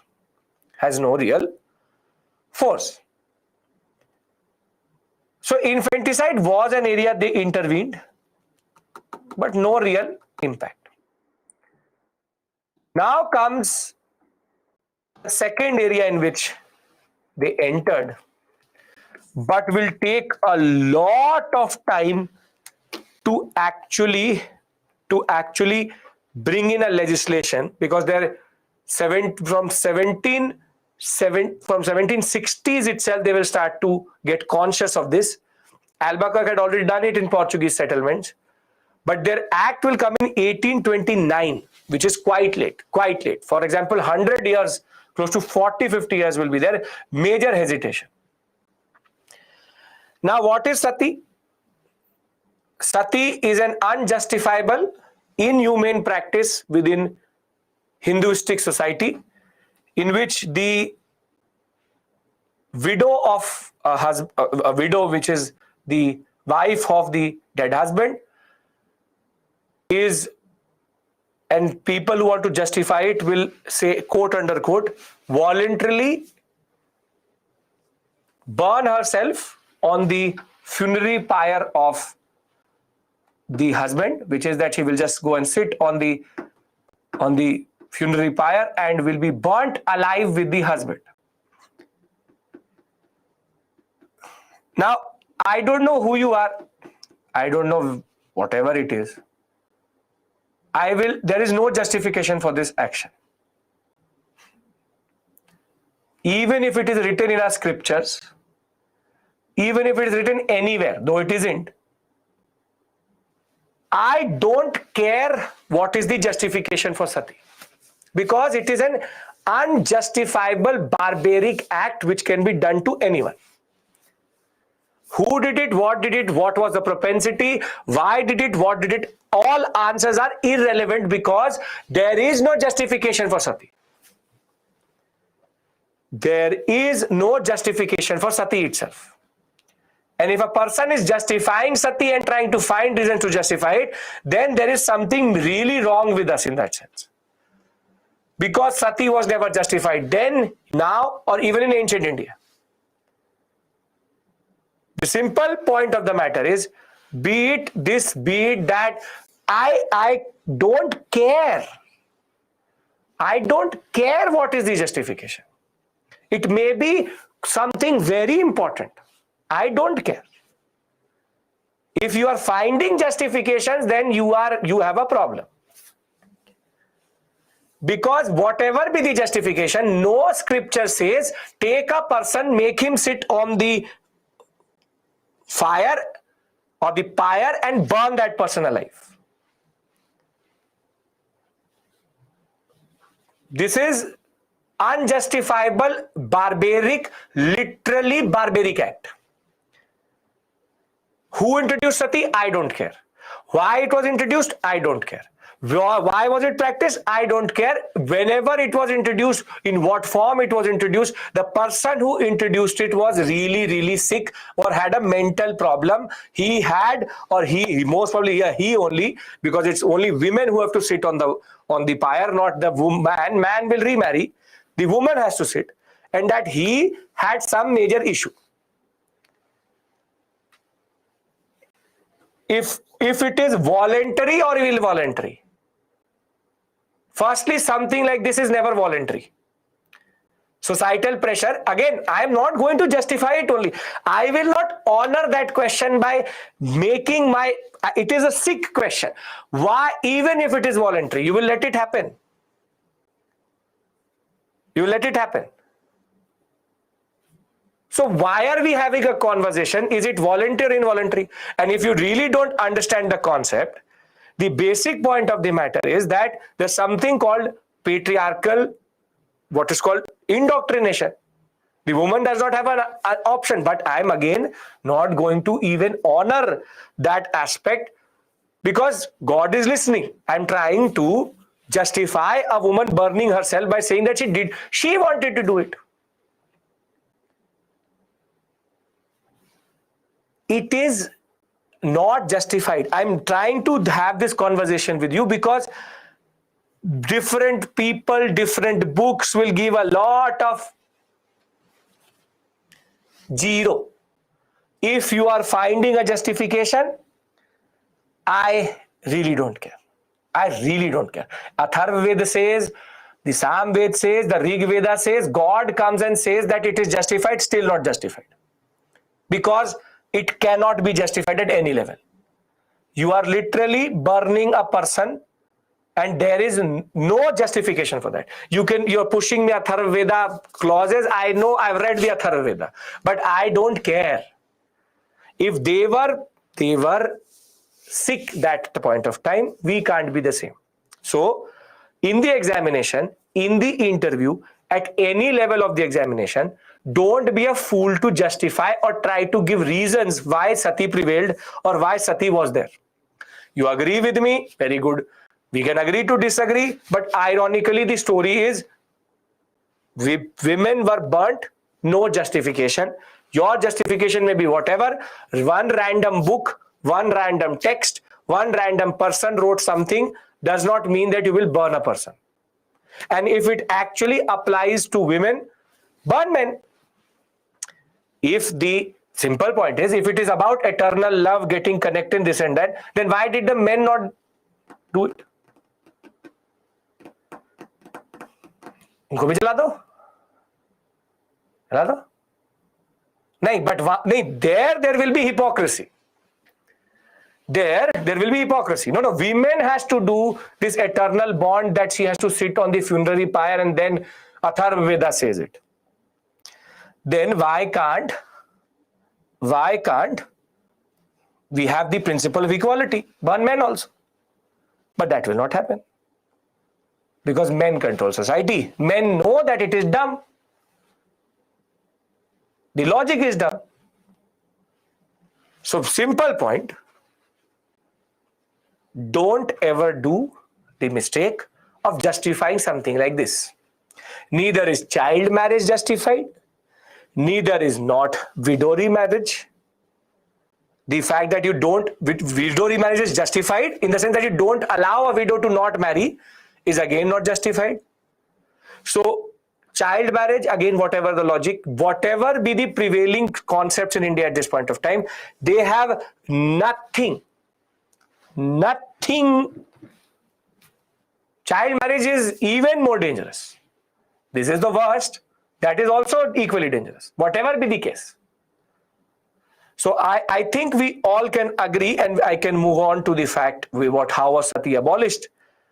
That be it a historian, be it a politician, be it the book itself, be it Vedas, be it Upanishads, be it Puranas, it is an unthinkable, worst form of barbaric act which can be performed by men or women or a society. Ironically, men and women both did it, and it is not justified at any level. Can you move on? Okay, perfect. So we all are on the same page with regards to this. I don't care what is the justification. It is wrong. Okay, perfect. Now,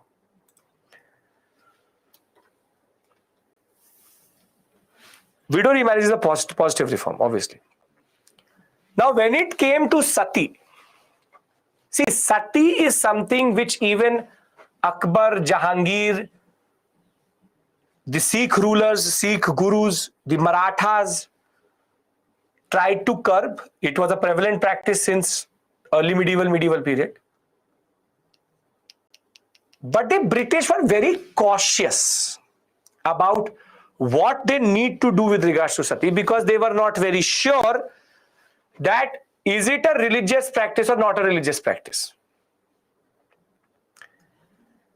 And basically, one man will literally convince the British that you abolish it, nothing will happen. And that one man, the father of Indian Renaissance, Raja Ram Mohan Roy, was able to convince, Bentinck was able to convince the British, you abolish it, it has no religious connotation or religious sanction. And this is the standard story of what we call as the early intervention or the intervention of the British itself, is that they're very, very cautious that what if the rebellion is going to happen. And sati is that intervention which took a lot of time. So if you look at sati, 5th, 6th, 9th century concept of prevalent in all varnas, all castes, self-immolation of a widow along with the funeral pyre of her husband.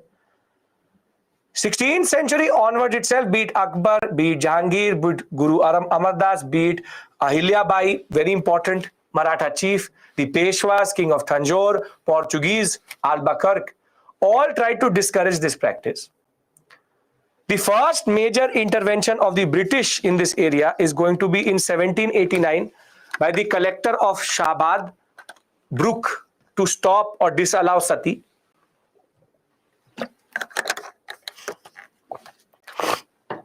Thereafter, 1795, Colebrook, he's a judge and the head of the Sadar Diwani Adalat. He also argued and demonstrated that the practice was not something which was sanctioned by the Vedas, so therefore we can intervene. But this period, 1890, and this period, all of this period, there's a hesitation. hesitation. By 1797, the Midnapur district collector stopped the burning of a child widow. Even more horrific. In 1805, Wellesley conducted a court inquiry and found that sati was widely practiced, and any measure to abolish it would create dissatisfaction. And this is what Wellesley blunder will do, is that now the British for 20 years will have a fear. Will have a fear that maybe if we abolish sati, the whole society is going to come after us. Fear of rebellion. Now in 1818, Raja Ram Mohan Roy will now then start his campaign against sati. And by 1819 and 21, two judges of the Supreme Court pleaded that sati should be abolished.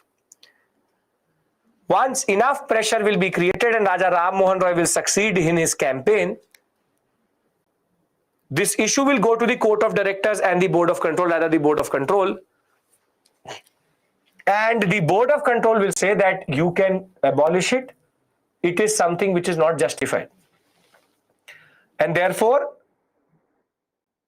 once encouraged by the Court of Directors and the Board of Control both, the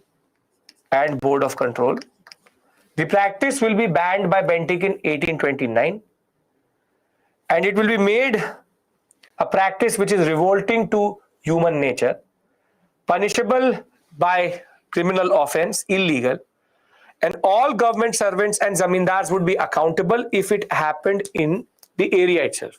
Albuquerque does not matter to me. He is not a Britisher. He did what he did in Goa. For 10 kilometers he did it. Thereafter he didn't. He's not in Albuquerque is not in the story. He's a Goa, 40 kilometers he did it. Thereafter it's all British territory. Simple point of the matter is that the British will hesitate, and that hesitation is where our Indian reformers will come in, because the British did not want to touch the society too much. And as it is, in 1857 there will be a revolt. Thereafter the British will stop touching the social issues itself.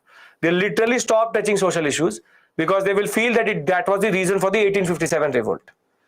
Now the next intervention comes in slavery. Sati is clear, everybody? Clear. Same Colebrook, very important story.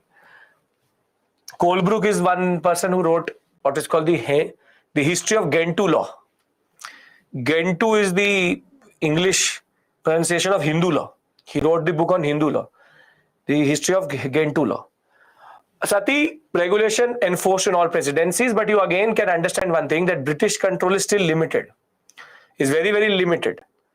So again, it will only happen in Madras, Bombay, Bengal, but still princely states, everywhere else it will still happen.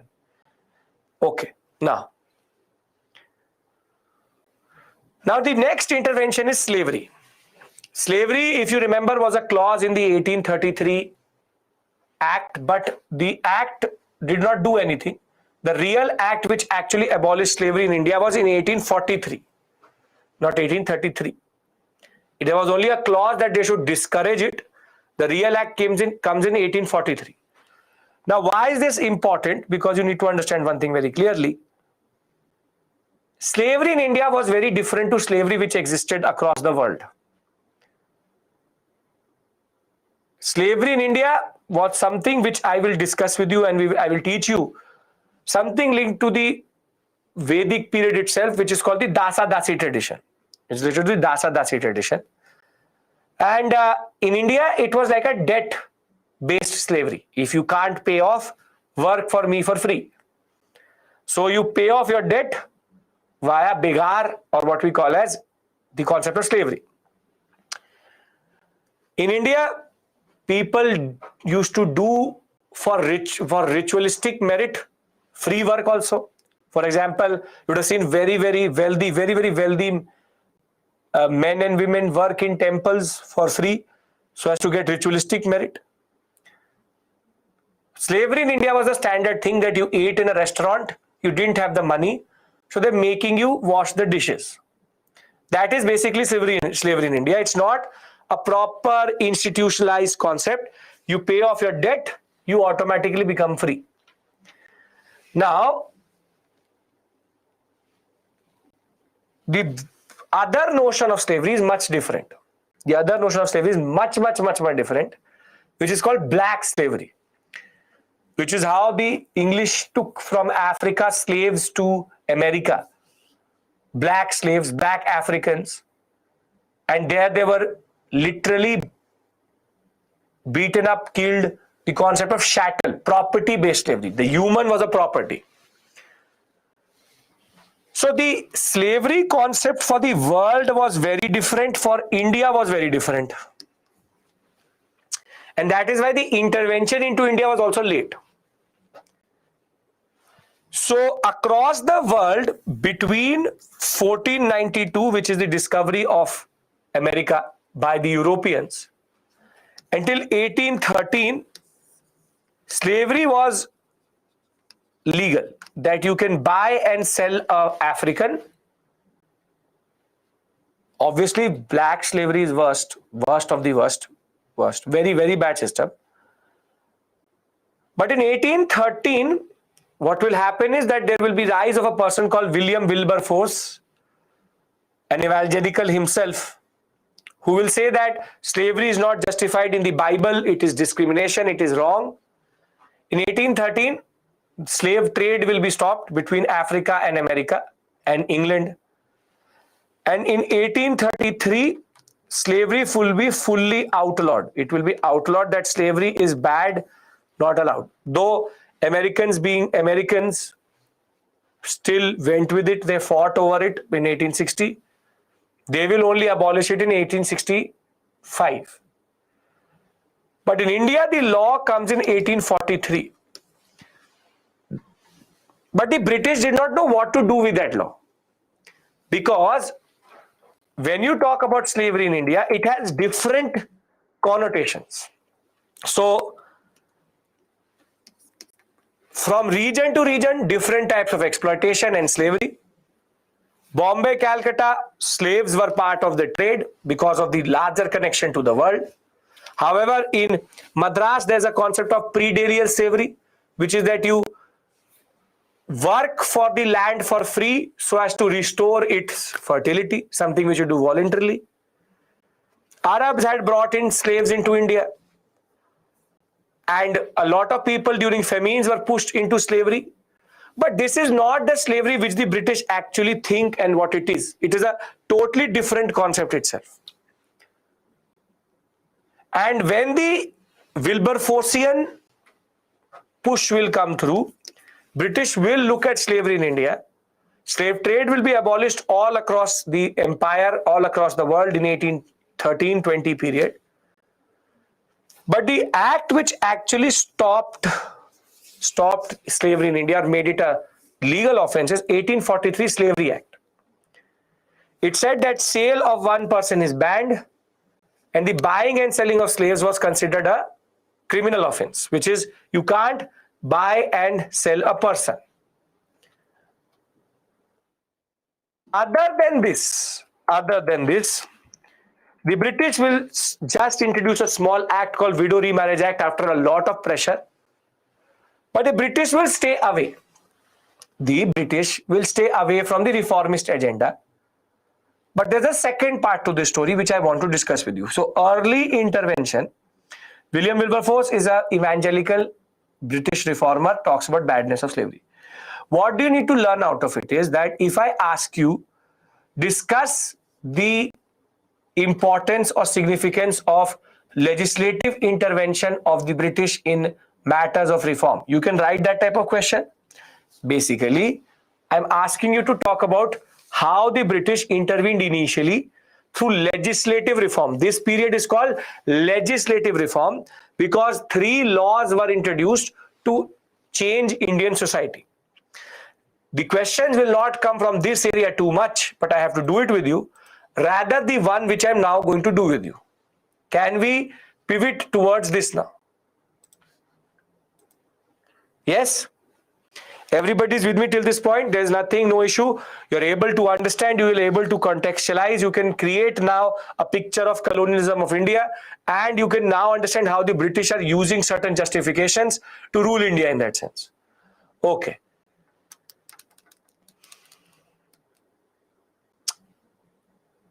Now, basically,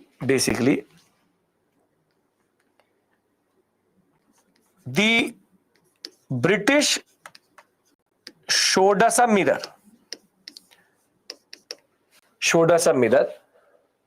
Why infanticide limited impact? Because the British does not control India itself. The British showed us a mirror, and we saw an image in the mirror.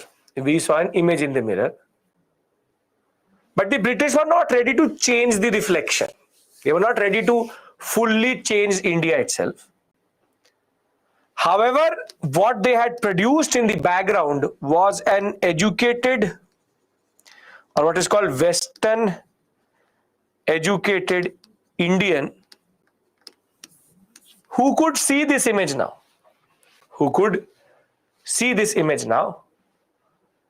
And he wanted to take up the mantle, the concept that I will change India and we will change India itself.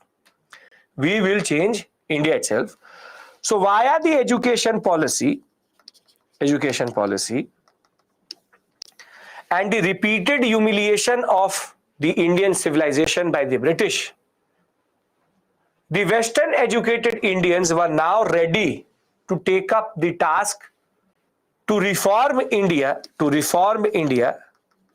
and that is called the socio-religious reform movement.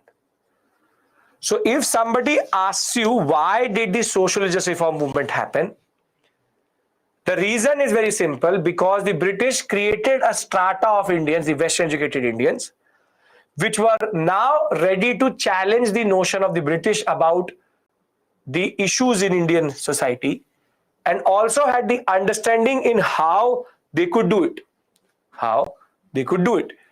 Basically, the British, as much as they wanted, the utilitarians wanted a loyal section in the society, this whole Western educated elite concept is going to mostly backfire on the English, because these same Western educated Indians are going to become nationalists also, but right now they are going to be our reformists in the story. So when we talk about reformism in India, when we talk about the reasons, which is called Indian reformist concept, there is an interlocked set of reasons that produced it. First is the pessimistic attitude of the British and the Christian missionaries towards us. Western culture people wanted to oppose. There was a lot of critique which the British were creating. Therefore, this is what generates anger. This is what generates the motivation for reform. That basically the British ridiculed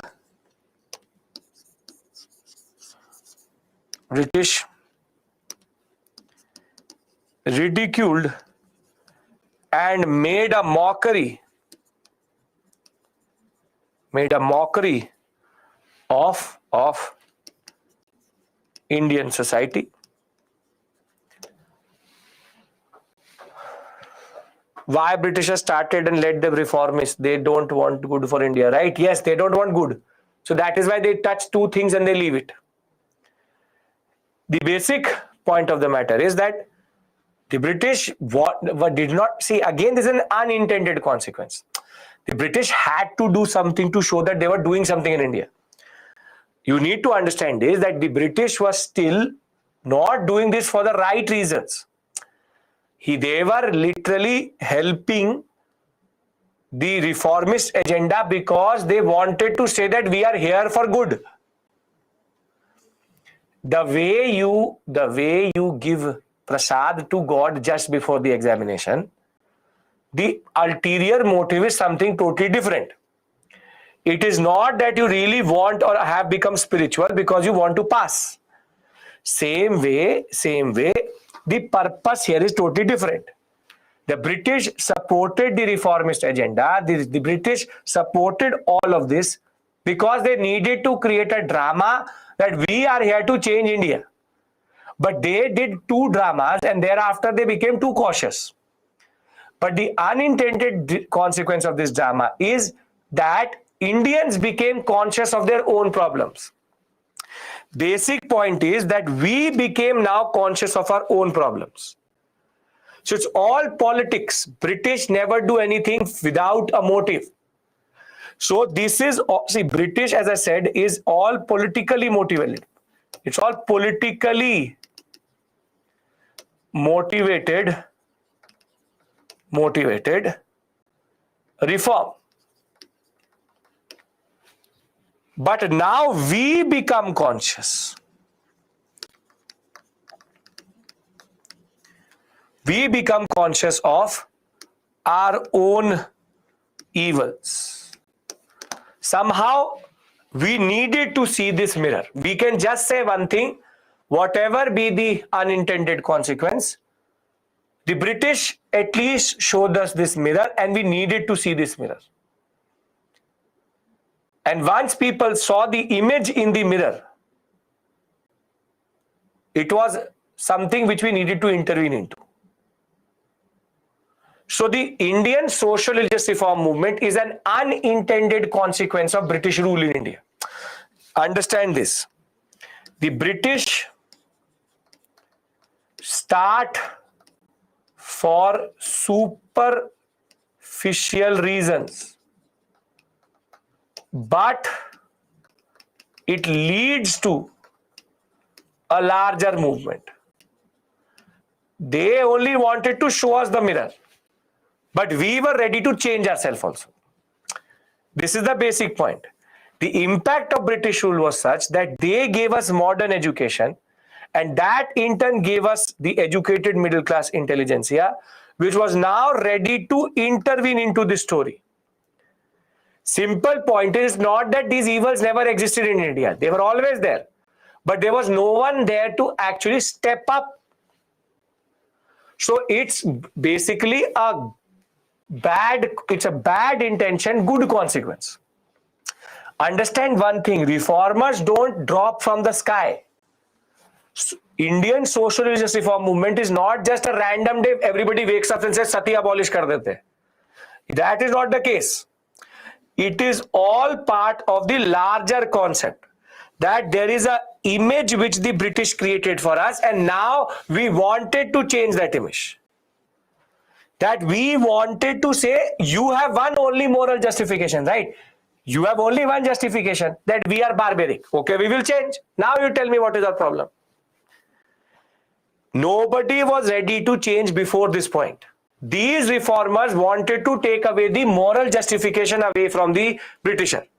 You say we are problem, okay, we will change ourselves. Now you tell me, why are you here? If this is your white man's burden, we take your burden away. This self-inflicted burden you've kept on your shoulder, we will take it away from you.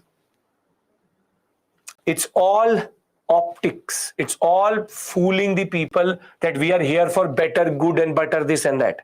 They only intervene into areas where they think that there is something which they can do. Why didn't the British automatically ban child marriage? Because they know it would impact everyone in India. They knew that the people will literally put them on the same funerary pyre and burn them. So they only touch the places where they thought they could get away with it. Sati was so barbaric that there was no justification. Widow remarriage, the impulse is going to come from us. They will give us an act. Child marriage, we will literally say that please now ban it. Then they will ban it. After 1857, the British will not even take one social agenda. British needed to justify their rule. The justification is that you are barbaric. You see the image. We now chose to change that image so that the basic argument changes. Are you able to understand this concept, how it's a larger psychological drama which the British is doing? Right? Moral justification, you are barbaric. We said, okay, give us that image, we will change it. And that is the reformist, or what we call as social religious reform movement in that sense. Pessimistic agenda is that they wanted to not do anything. They were like, nothing can happen of India. We said, we'll change India. We'll change India. If they ask you the reasons for the social religious reform movement, you will be able to create this image in the answer.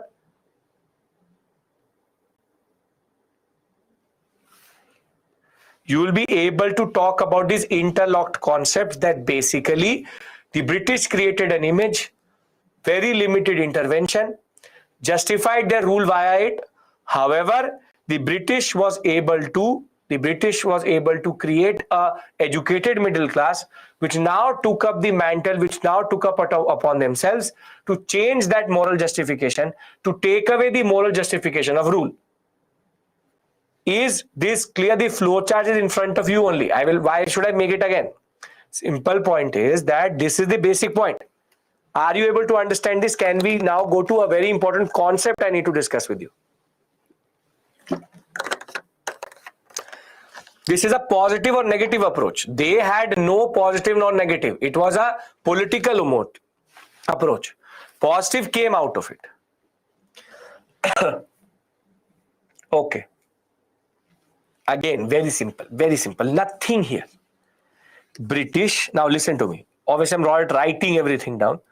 British created an image to justify Indian rule or their rule in India. They said this can never change. That is why the British are here. They do limited intervention to do drama. We say, okay, we'll take this image and we'll change it. And now Indians who are now created by the educated Western class or Western education will now take the mantle to change this image so that the moral justification goes away. So as to prove to the world that the British are only doing a drama. Are you getting my point now?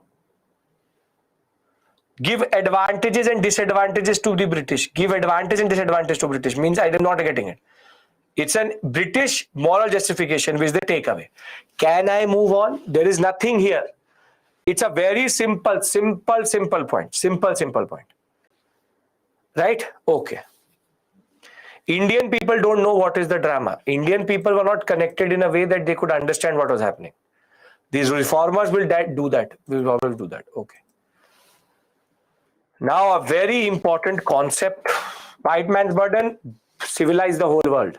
How America spreads democracy the same way they wanted to spread civilization. Okay. Now, the response to this was twofold. Response to this was twofold. All our socio-religious reformers are called two things. Monotheism means one God. We are a polytheistic society, multiple gods. One are called reformists and the other are called the revivalists. Now, can I tell you what is the difference between these two words?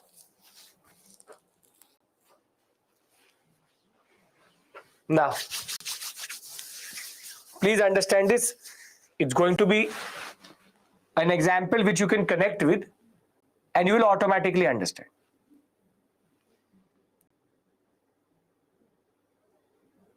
Your teacher tells you that there are certain problems in your way of learning. There are certain evils which you have developed in yourself. And there's a problem in you. Now there will be two types of people. One reformist, other revivalists. The first set of students will say, good, you pointed this out to me. Very good. Thank you for that. I can recognize that there are certain evils in me. So what I will do is that I will move on and reform myself. I will reform my technique and I will move on. I will look forward and I will rather reform myself. Yes, my method was a problem. In the original form also I have these issues. You have been able to point this out to me. I will reform and move forward. I will change myself. I will change myself for the better, and change both want. But here the argument is, I was originally also like this. I am originally like this right now also. And I will now change myself. Either I'll abandon my approach itself or I'll just introduce a new concept. I will revamp myself. So it's a attitudinal concept that I will revamp myself. I will totally rediscover myself. Understand this response to this question?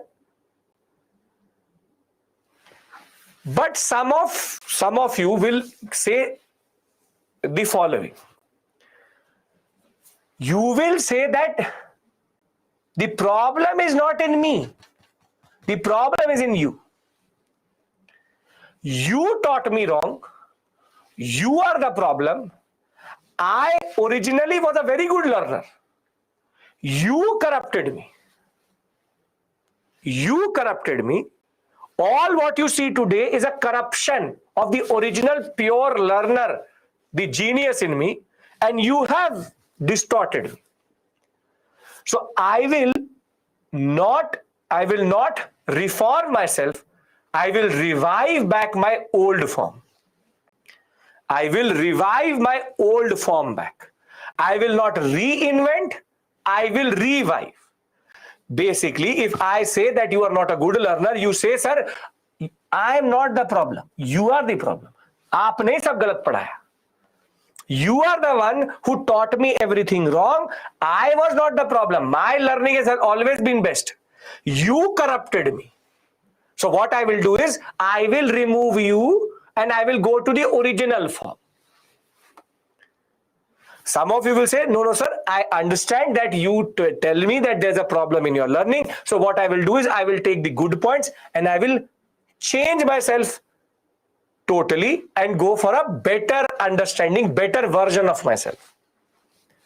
Are you understanding the difference between these 2 points? One is literally forward looking, the other is backward looking. Both want change. Reformists also want change. Revivalists also want change. But their way of putting it or way of changing is different. So I'll write it in technical words. No, I'm giving you a hypothetical example. There's nothing personal here. Stop that. The simple point is, see, this is the best way you will ever understand, because students create a mess of reformism and revivalism for some reason. Now listen to me. Reformists argue that Hinduism or Islam or Sikhism or Parsi religion is inherently flawed and has the social evils inbuilt into it, and therefore we need to reform the religion and change or remove the elements which are problematic.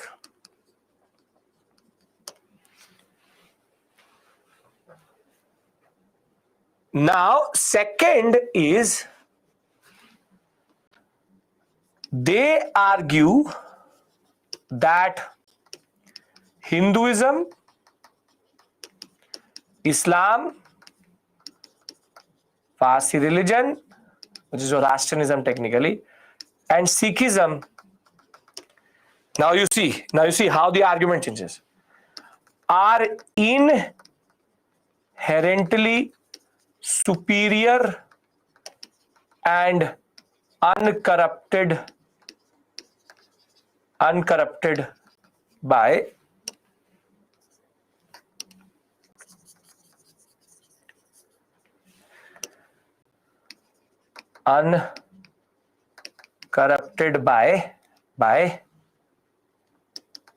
the social evils. The social evils are additions and distortions which have happened over a period of time. Therefore,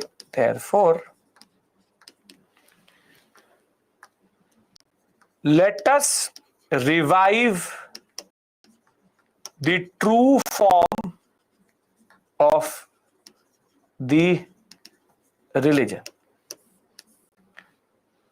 So reformists literally are looking forward and revivalists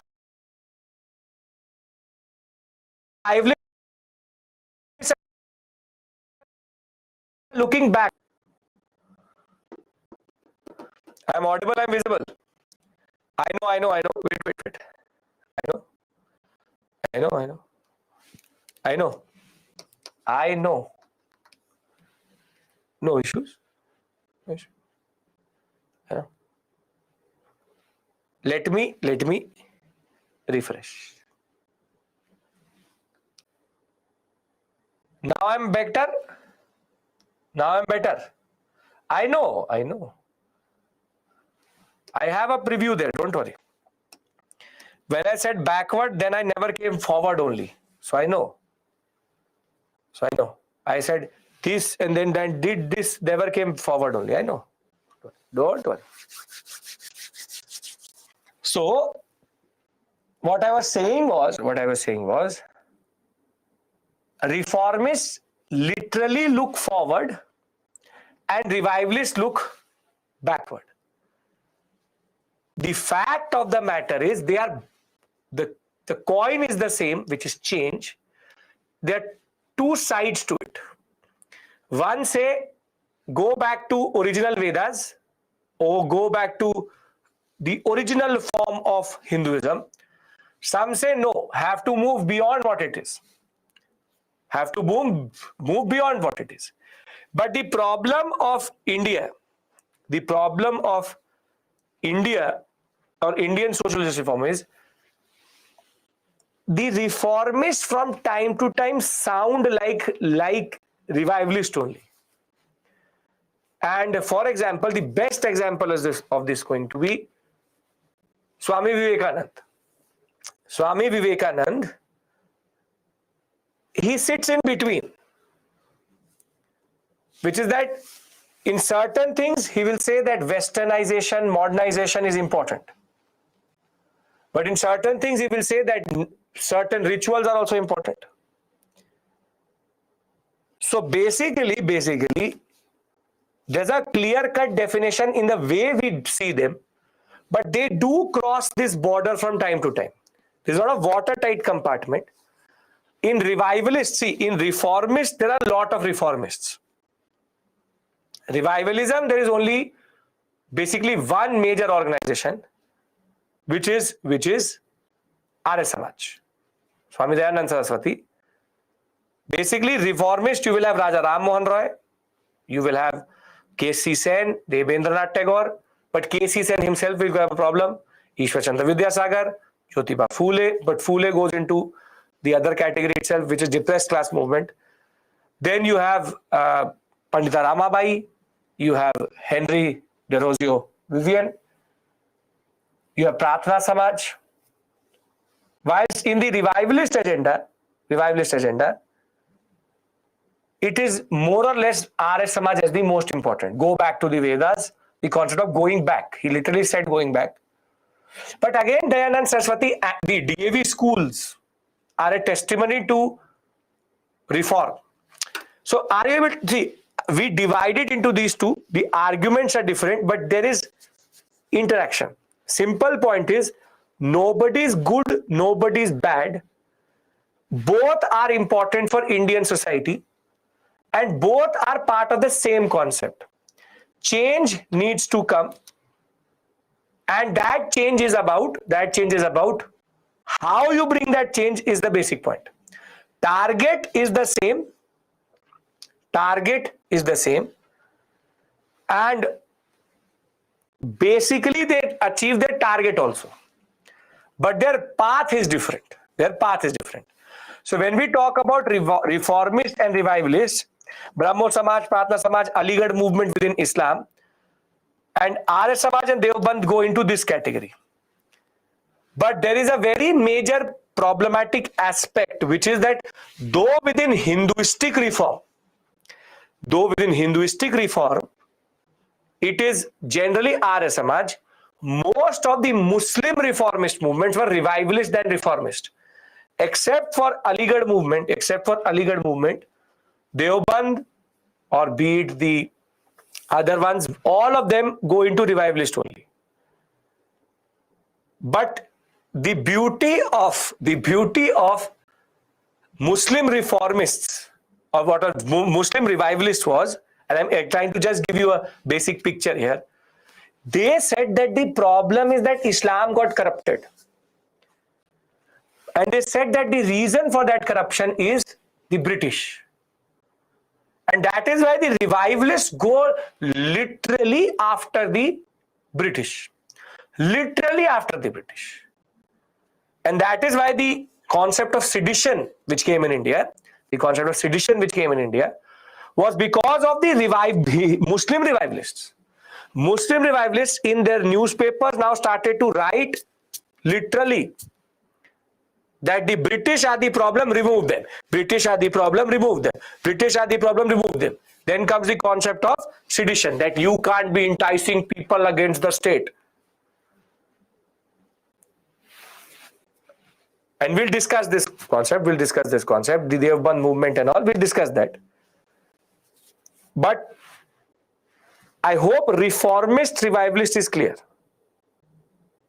The difference between the two. If they ask you the question, I hope you'll be able to answer this point. Clear? So they did it for good. All good, do good only. See, please, I want you to understand one thing. A task of a historian is to recreate and retell the story, not to judge the story. So you also need to be like this. There is no good and bad. Both are good. Both are important. Both have their own understanding. The reformists are also trying to reach to a certain point. The revivalists are also trying to reach to a certain point. The path may be different, but the point is the same, which is the reformist concept. Now, the last thing which I want to discuss with you is a very important concept. Then we'll break for today, which is 8:30. Can I discuss a very interesting, important? We'll discuss. See, tomorrow we'll start with Raja Ram Mohan Roy. We'll discuss all reformists, all revivalists, and everything. But I'm telling you one thing very, very clearly. Tomorrow, keep coffee and tea ready with you.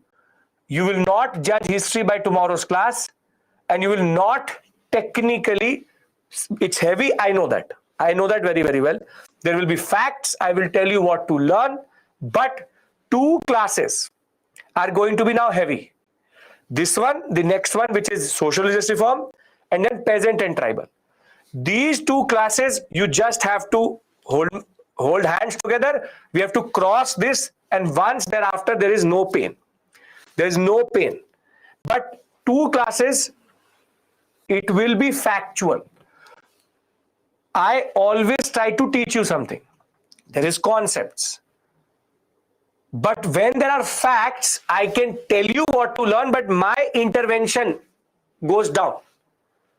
And that is where there's a disconnect which comes through, and that is what I'm telling you. Don't start to bog down. Don't start to bog down. It's an important area because prelims questions are coming from this area, but very rarely also within 5 years, 2-3 times.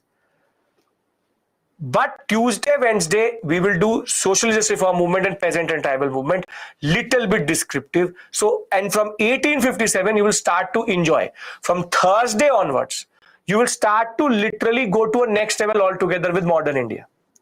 Because I have to tell you about a lot of stories with regards to Sati Chaura Ghat, Bibi Ghar, 1857. Technically, I'm a specialist. 6 months I've done a paper on 1857. So, 2 classes. Promise me you will just bear with me. You will bear with me. You will sit there with your head held high, knowing that nothing is going to come from this area. Right? Very good. Perfect. We will discuss who is a reformist. Syed Ahmad Khan is a reformist. Everyone else is revivalist. Okay. Both want to, yes, both challenge caste system, both challenge Varna system, both challenge gender discrimination. It's not like that the revivalists say that let us keep caste. No. The AV, Dayanand, Anglo-Vedic and even Arya Samaj totally destroys the caste system. Yeah, I will tell you the trick to learn it also. You just need to make a simple box in your register and your work will be done with regards to social justice reform movement. If you can create that box, and you can also create that box for peasant tribal. In tribal, I made it for you itself. For peasant, if you can do it, you will easily be able to survive that area. That is for sure. Not even survive. See, I am already making you brace for it, which is that I know that these 2 modules are heavy. It's not that I'm going to say ratify everything, right? Okay. Now, it has a lot of facts. Obviously, it has a lot of facts. It is factual. This is a factual area. Large factual area in that sense. Okay. Hindus were, listen to me. There are reformist revivalists in both Hindu, in Muslim, in Sikh, and in what we call as Parsi Zoroastrianism. It's not that Hindus are reformists and Muslims are revivalists. Don't fall into the British trap. The basic point of the matter is this division is there in everyone. There is everyone.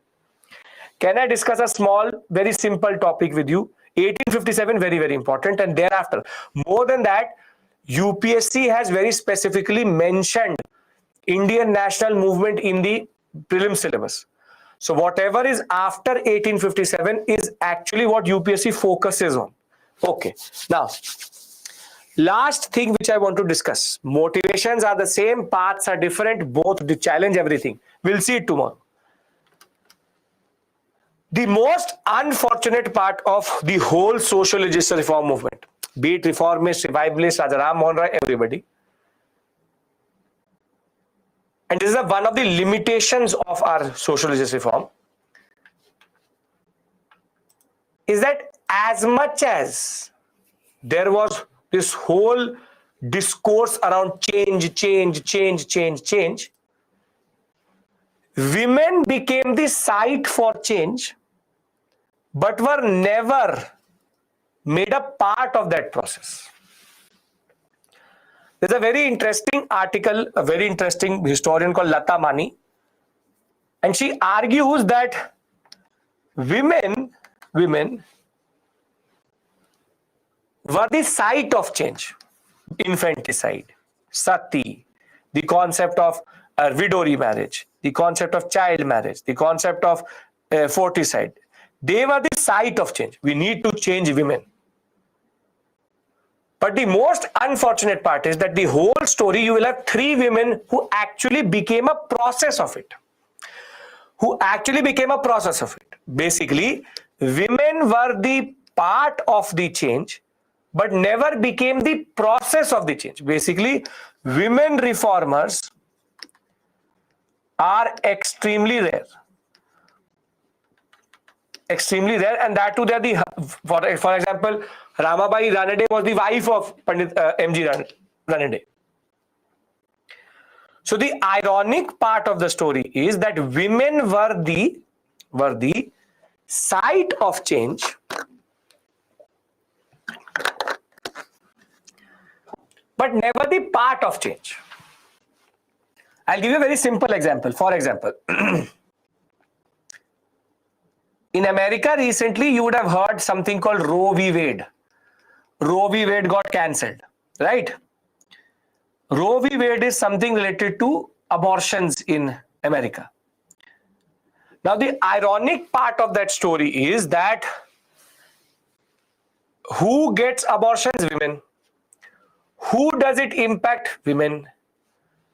Who should be the stakeholder? Women. But the decision on abortion was taken by a panel on which there were 9 men and 1 woman.